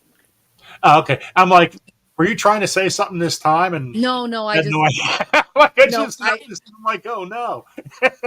It's you know, the busy hour we're here right now, so I just muted it while they were walking through the. So, Bevin, some of the stuff you find in your yard, like stinging nettle, dandelion, red clover, witch hazel, autumn, olive, mullein, like all those little things. Elderberries all over the place once you get them going. Oh yeah, oh yeah. Talk about some of the. What do we need? Okay, we started off when you were talking about before. Just worry about yourself first, right? Sure, absolutely. Okay. How do we teach our kids this? Like a compost, for example. Compost should be taught kids growing up. Hey, everything we should do in compost. In New Jersey, it's just your plastics. This goes here, that goes here. This is your garbage. Here goes your plastics. But nobody talks about stuff you put in your yard to start your own soil, worm compost, anything like that. So again, that should start when kids are in kindergarten. How do we get to grow like dandelion is good for you at that age? Because my wife, right now, if my wife sees a dandelion, hey, can you put weed killer out there? And here, it's I'm like, haven't you been listening to my show? right. That's a good question, Joe. So, I mean, really, it comes down to just involving them, having them be a part of it. It's so often that, sometimes having your kids with you will slow you down. It will make it harder to do your chores sometimes. You know what I mean? You're out here trying to work and you got to help the kid along or whatever it might be. But, man, it's worth it. It's worth it. Incorporate these kids every time. Have them tag along. Have them walk with you. Like the story I was telling you about Elijah picking dandelions.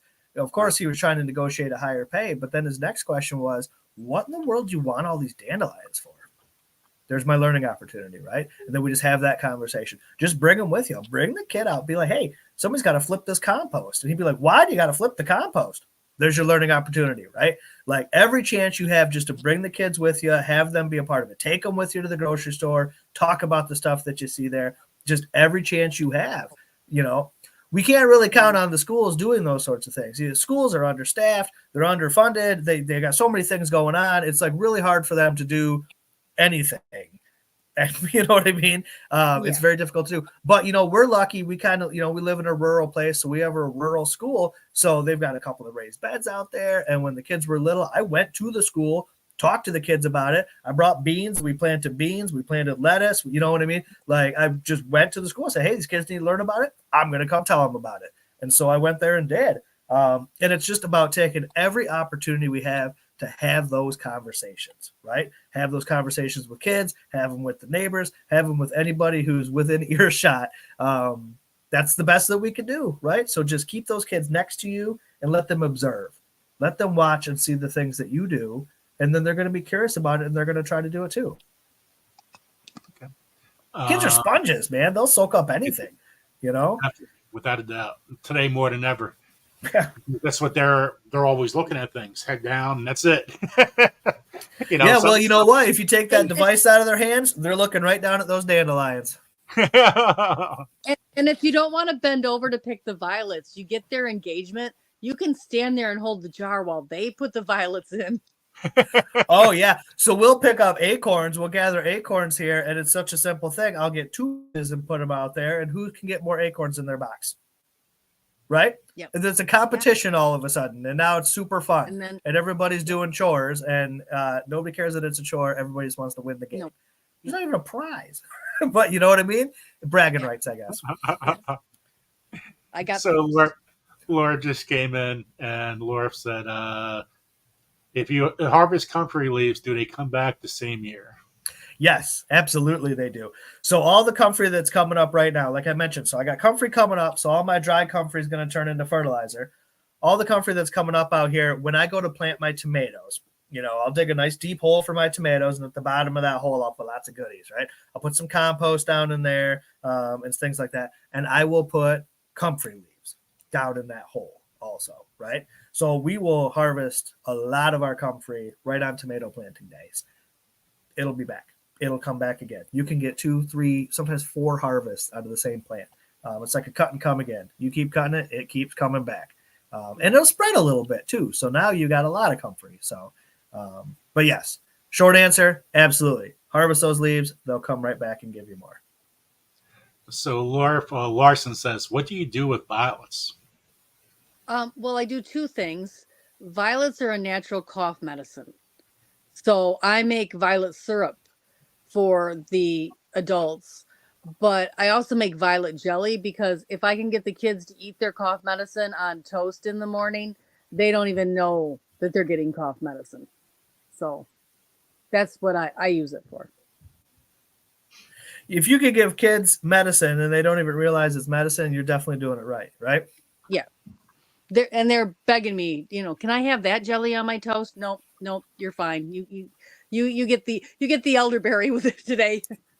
Or the That's blueberry. awesome. That's awesome. So we're going to check out Bevin's website right now. So let's go check out the books. So here are some of Bevin's books: Seed and Nut Oils, The Artesian Herbalist, Saving Our Seeds, From Our Seeds and Their Keeper. And you got the new series: Grow Great Vegetables, Michigan, Illinois, Indiana, Ohio, Minnesota, Wisconsin. So, and he's now booking for 24, 25. Oh, yeah. So what is the book that's coming out in 2 weeks? So if you visit my website, smallhousefarm.com, which is kind of like the storefront for our homestead, it's you'll see the book on there. It's called The Heritage Pantry: Modern Methods of Preserving Food the Old-Fashioned Way. And it was something that we did for Ogden Press, and it was so much fun to work on. I had a blast doing it.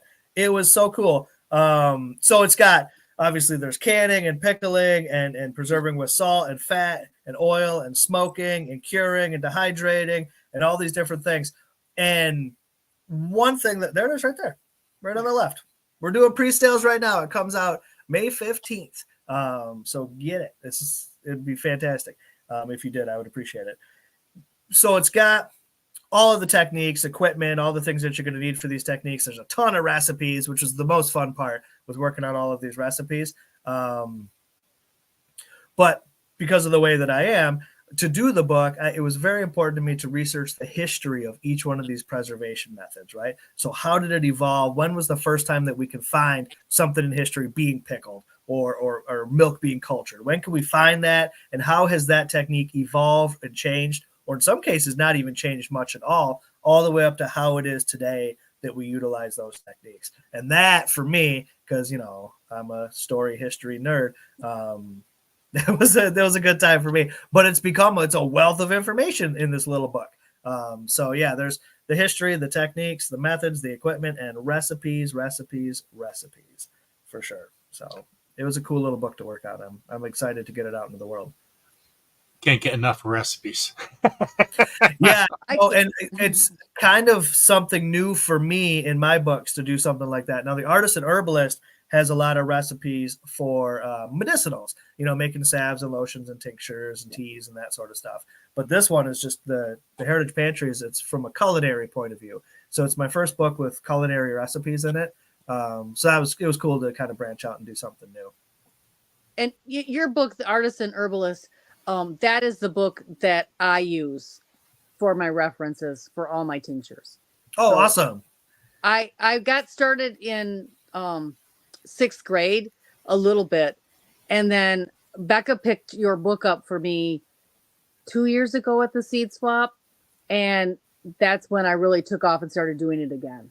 And if you have been hesitant or thinking about doing it, grab that book. It's wonderful. Very, very well detailed on how to do those things. And I appreciate that. I appreciate because that. Most of your medicine comes from herbs and vegetables, fruits. Oh, absolutely.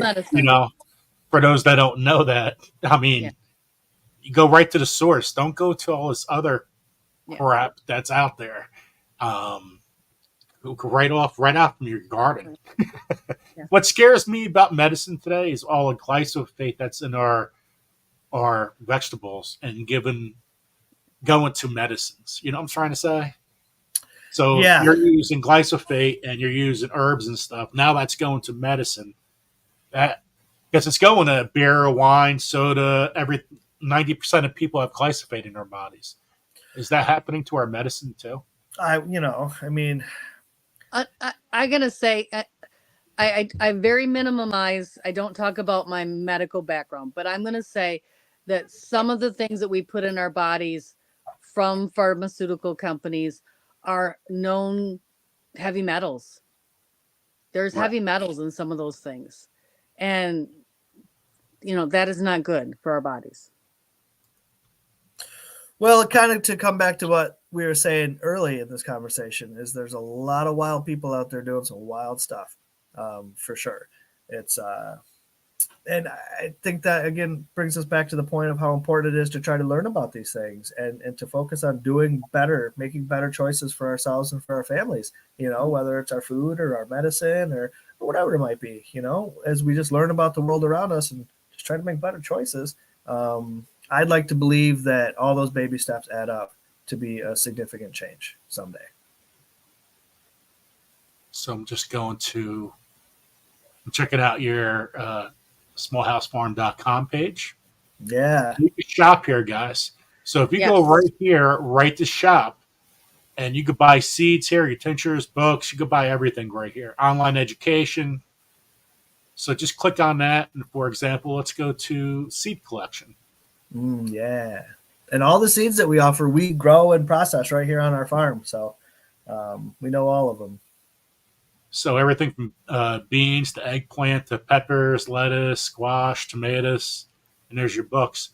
But I always like eating tomatoes. Let's go to tomatoes. Let's click on that. Can't go wrong with the tomatoes. Yeah, for sure. So you got the Italian collection, tomatoes lover collection. I mean, this is where you want to buy your seeds.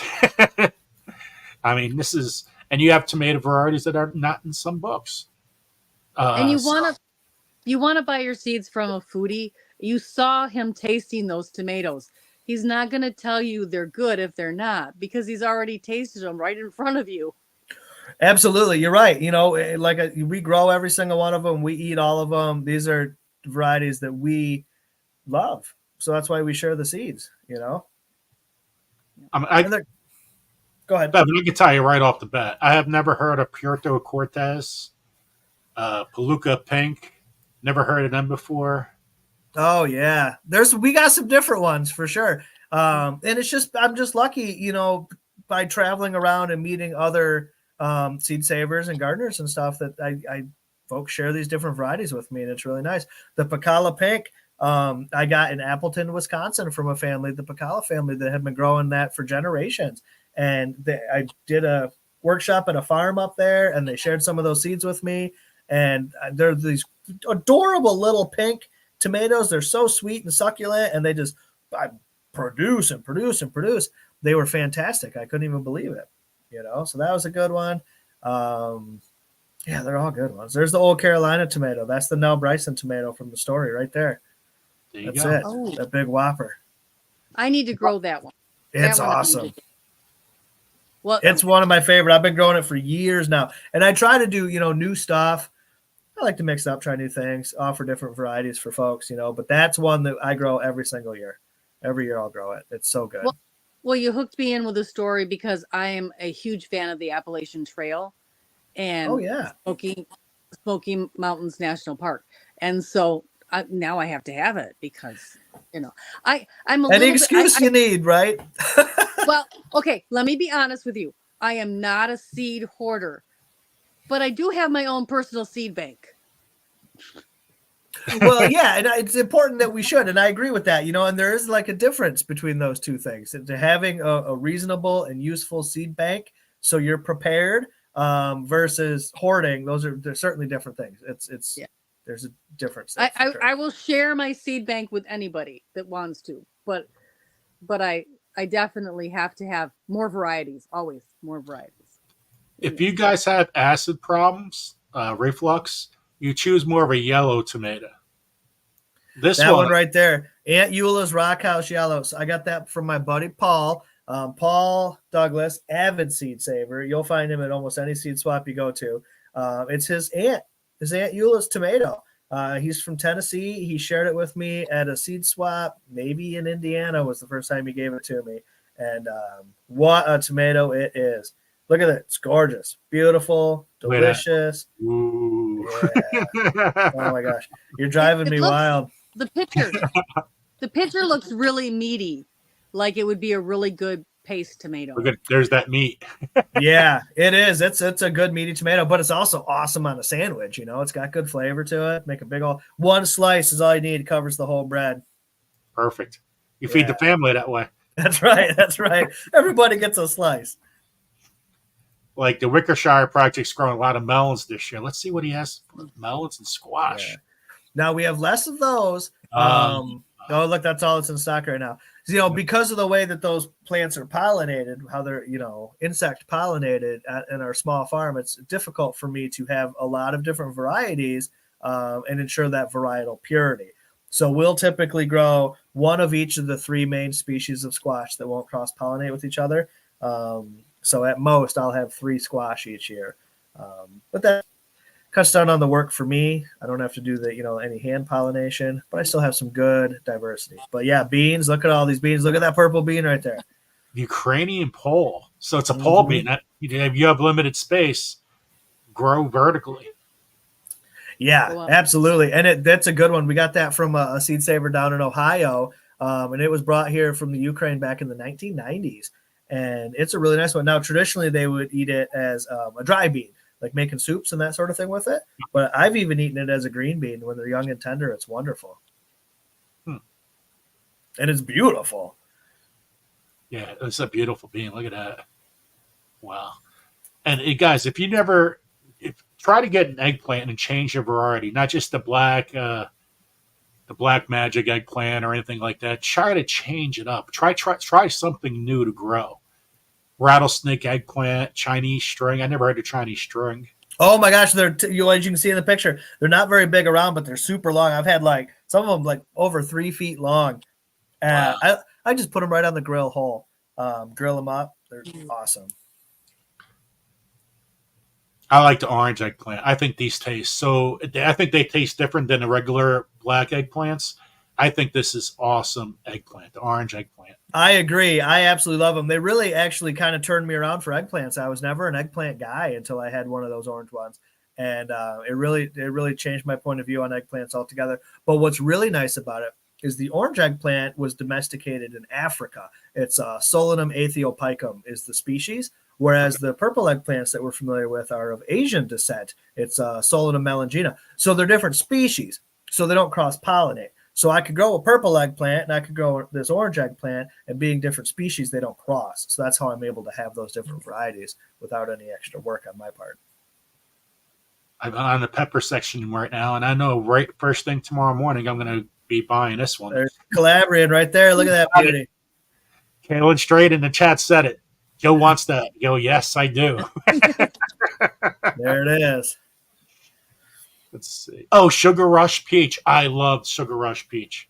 From Chris Fowler in Wales developed that one. What a great guy he is, too. Yeah, he's a very interesting character. He's a character, that is for sure.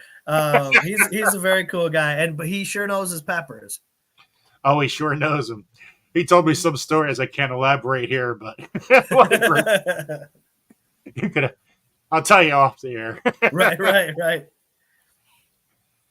So is that one a paprika? Yeah, yup, the sheep nose. Yup, it's for making paprika. Okay. Absolutely right. I am on the search because for me it's all about the food preservation going into spices. So I am on the search to do a good batch and have my own paprika. Yeah, that's a good one for it. You know, the only drawback that I've had to it is just simply the size of it. But they produce well. So if you're patient, you'll get a lot of them, which makes up for the size of it. But I've made paprika just with like bell peppers, and that works out pretty good too. Just like a straight up, sweet bell pepper. But these ones, that's specifically what they're bred for, is making paprika. Can you talk a little bit about the health benefits of chia seeds? Well, I don't even eat a lot of chia seeds, to be honest with you. I am not a fan of the texture of chia seed. It is not my jam. If I'm going to go with something gelatinous like that, maybe like some basil seeds if I had to, but not really something that I eat a lot of, to be honest with you. It's got that same gelatinous mucus-like texture as okra. Yes, it does. But I can eat okra all day long. You know what I mean? All day Well, long. maybe you should put your chia seeds in your tomato soup, and then it would be. Put it in my gumbo, right? Yeah. Everything I see is putting chia seeds in my oatmeal, and it's like, no. I don't even really eat oatmeal for the same reason. It's the texture of it, you know. So, St. John's wort. Talk a little bit about the benefits of St. John's wort. Sure. So St. John's wort, most people are probably familiar with St. John's wort as its use as a mood stimulator, as an enhancer. You know, back in the 90s, it was really popular as a supplement for people that suffered from depression.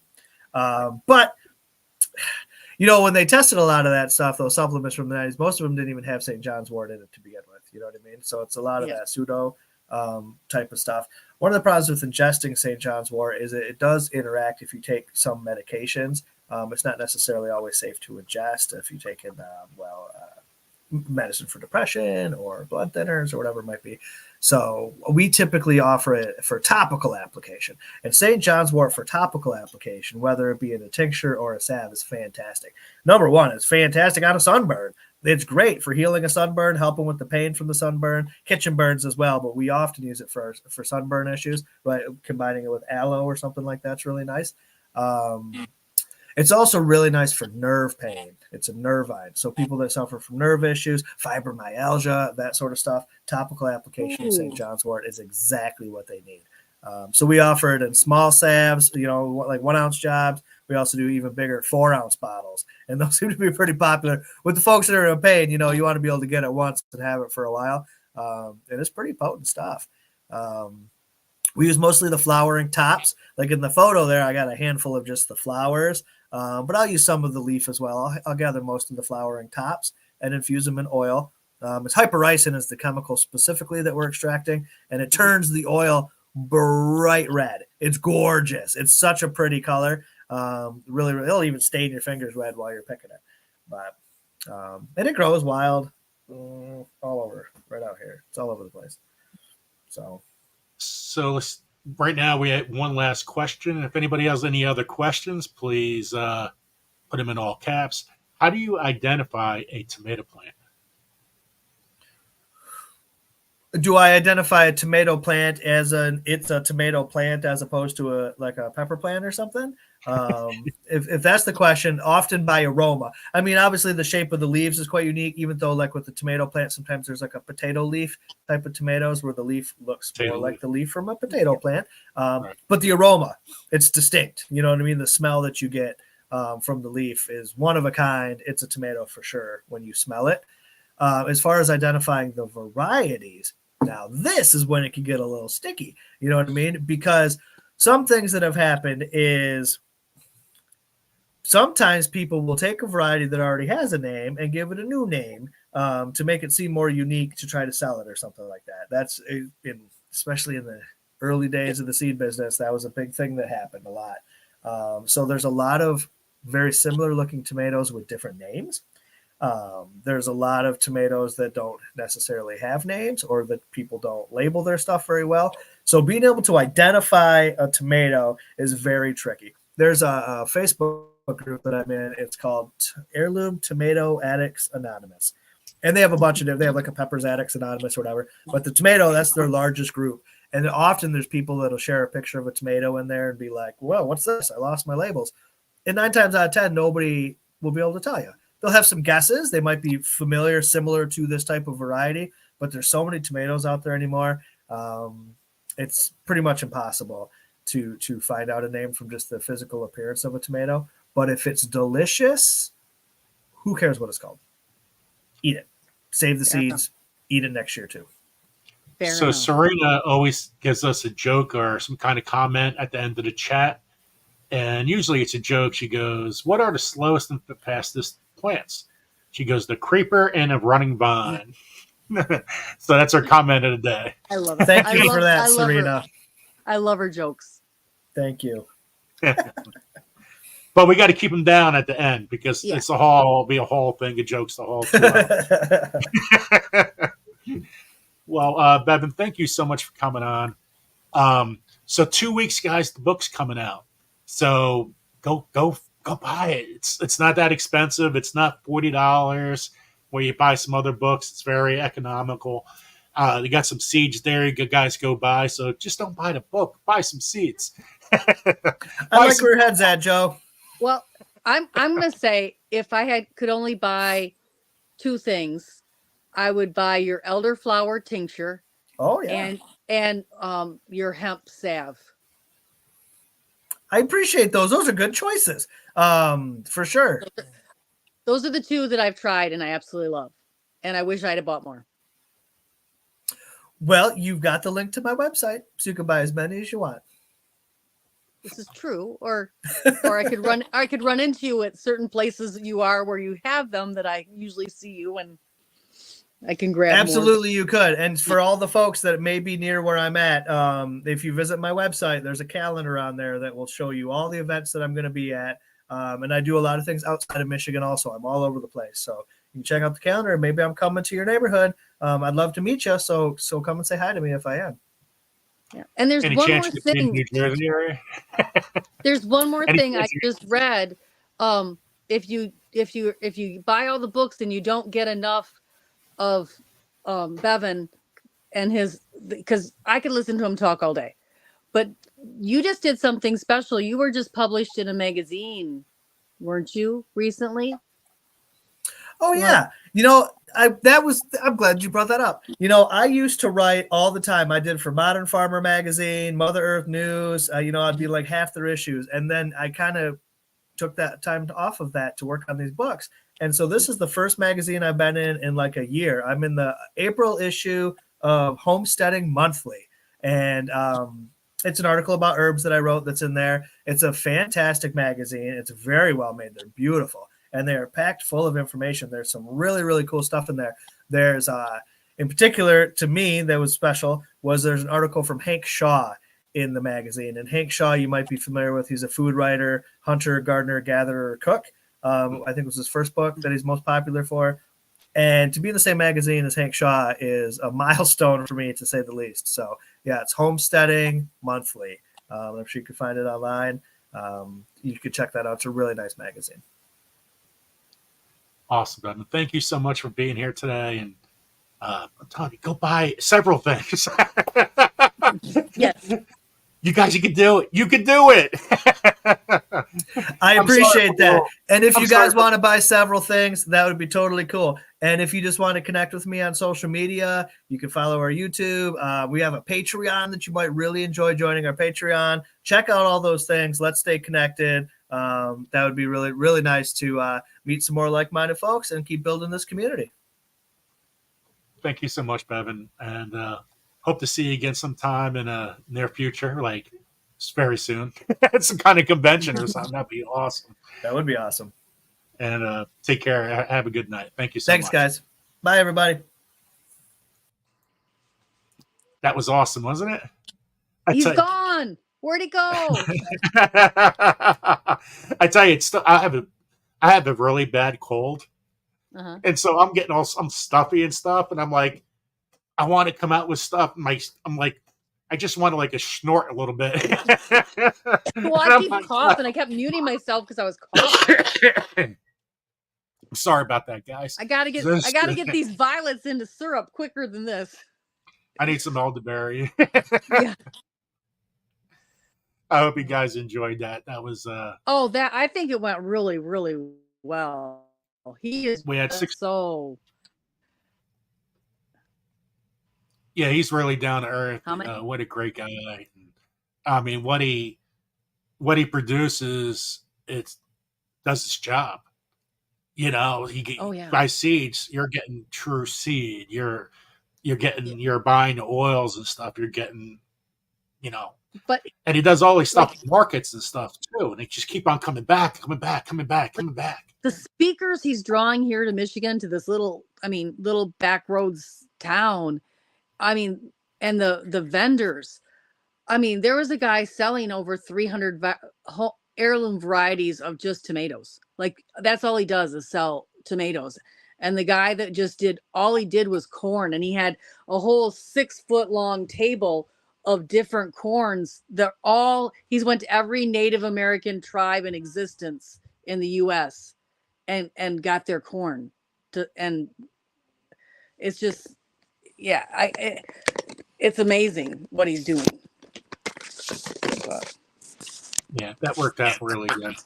And I'm sorry if I'm can't talk once in a while. Stuff just doesn't want to. Well, you're all over the place, Tammy.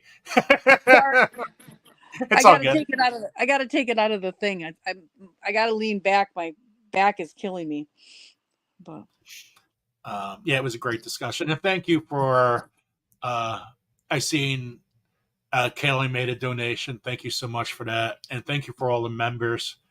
I don't have all the members in front of me. I apologize. But thank you for all the guys, everybody becoming members. It means a lot, and it keeps this channel growing. Thursday, I mean, what a great interview we have for Thursday. You guys are in for a treat.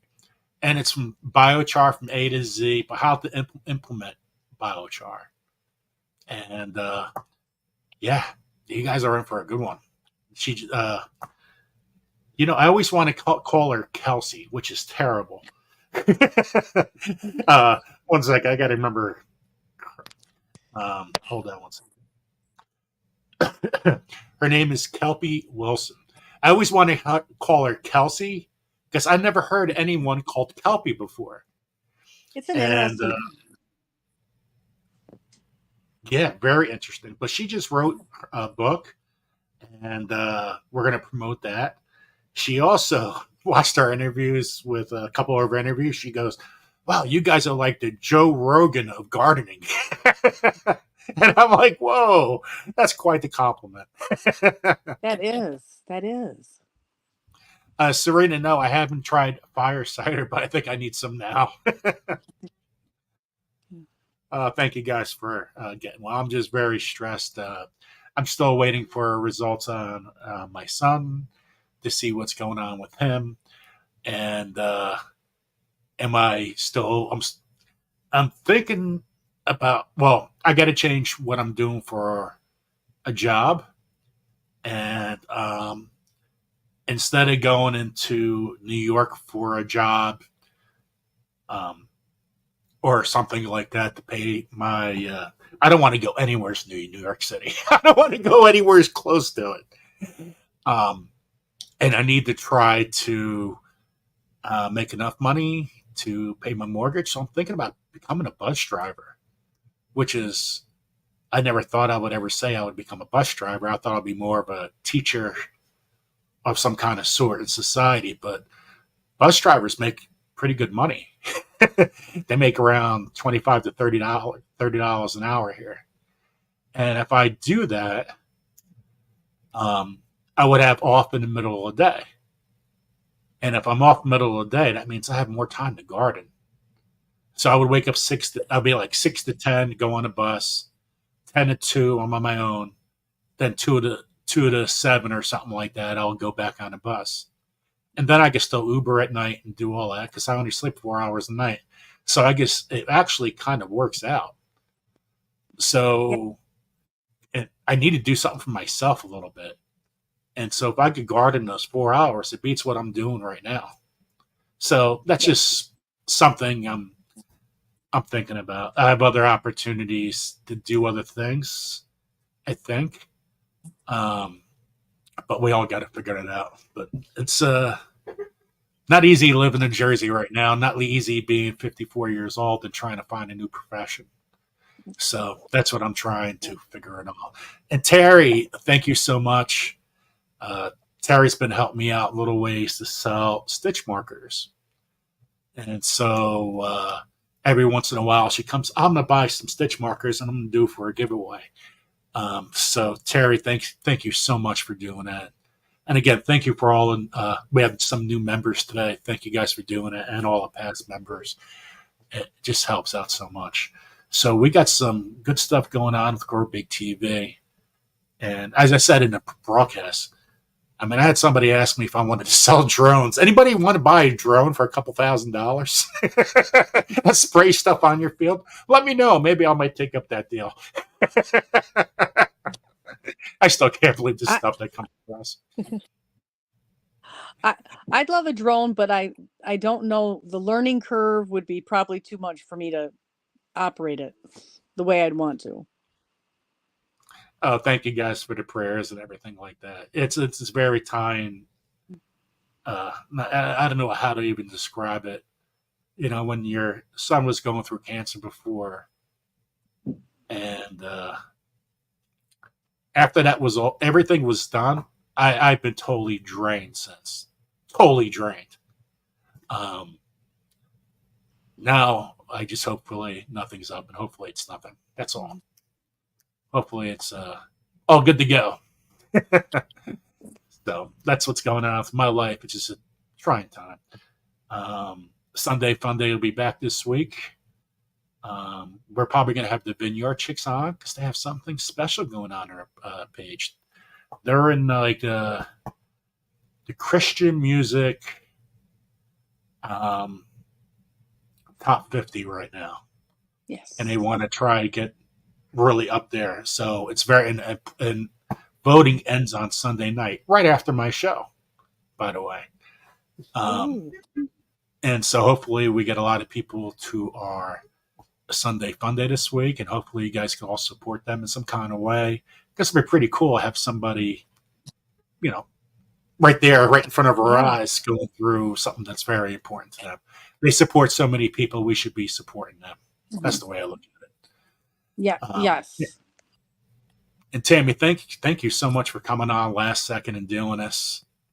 Oh, it was a lot of fun. Thank you for inviting me. And Corky, hopefully she feels better. She's been sick on and off every single spring, a lot of early in the spring. She thinks she might have some kind of sleep apnea and other stuff. But what you guys don't understand, when you have sleep apnea, because I have sleep apnea, once you wear that mask, it's a game changer. I could never sleep without that mask again. It's amazing what that mask does. I used to fall asleep in a movie theater. If it got dark, I would fall asleep. Gone. Yes. That's how sleep apnea. I would be driving. This is before Uber, by the way. And I would just pass out in the middle of the road, like after work. And I'd be like, whoa, what the hell was that? Well, once you get that machine, you get such in a deep sleep that you need less sleep. You don't need as much sleep. I would sleep 9 hours, thinking I'm sleeping 9-10 hours without the mask. You sleep 4 hours with the mask. That's all. It's that beneficial. And you get sick so much if you have sleep apnea, and you don't get sick as often because all that air that pressure's up through your nose, it clears you out. So when you wake up in the morning, there's nothing. You're good. You're good to go. There's no you sneezing your nose, trying to get phlegm, or you don't have those issues at all. So just if you have a husband or your wife that snores a lot, get tested for it. It could be a life changer for you. And plus you'll sleep a lot better. You don't want to go to sleep and you're oh my God, I can't sleep. Shut up already. Right hand Clive right to the face. And they say the CPAP extends your life expectancy too. Because without it, you're deoxygenating at night. Oh, Joe, I cannot do without the mask. And I bought me a new mattress for my birthday. It's awesome. That's the way to go. The only thing with the mask, when you have the mask, it leaks once in a while. So, but once you get situated, like I don't move at all when I have a mask on. If I have my mask off, I'm all over the place in the bed, which is pretty interesting. But when you first start wearing a mask, it can leak because it's not fitted right. But once you get fitted right, again, total life changer. And I'm telling you, if you don't want to hear your spouse snoring, that's the best. It's the best. So I hope to have Bevin on in the near future. I hope you guys learned a lot. The guy's very popular in the gardening world and the herb world. I mean, botanicals, it's where it's at. There's not enough people learning botanicals or know how to use animals. And seed saving. He is really where it's at with seed saving.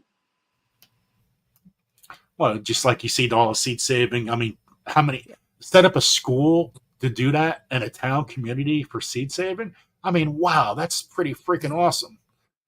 Yeah. I mean, that's special. I if I was coaching, I would do that right now. If I was still coaching, because I have to end at the school and stuff like that. Yeah. I would do something like that. I always like doing events. Anytime I could bring people together, it's always a lot of fun. But New Jersey, you need a permit. Oh, That's not so much here. Awesome. Okay, guys, everyone take care. Stay on for 1 second, Tammy, okay? I hope you guys could see come to Thursdays live and try to come as early as you can, 8 o'clock. I mean, we still have 52 people here. You guys are amazing. It's just a very important interview, and there's going to be people from all over the world in this chat. You might not see it all here, but you're going to see it on LinkedIn and stuff like that, because biochar is very important in other countries. Very important right now. Because in the United States, we're very lucky we have what we have. When you have biochar, I mean, who knows when it's going to rain in certain areas? Right? You could be dry at 95, 100 degrees. While they put that biochar down, all that water gets sucked there and stays there. It's the way to grow food. All right. Take care, everyone. I'll see you guys on Thursday. Everyone have a good night. God bless.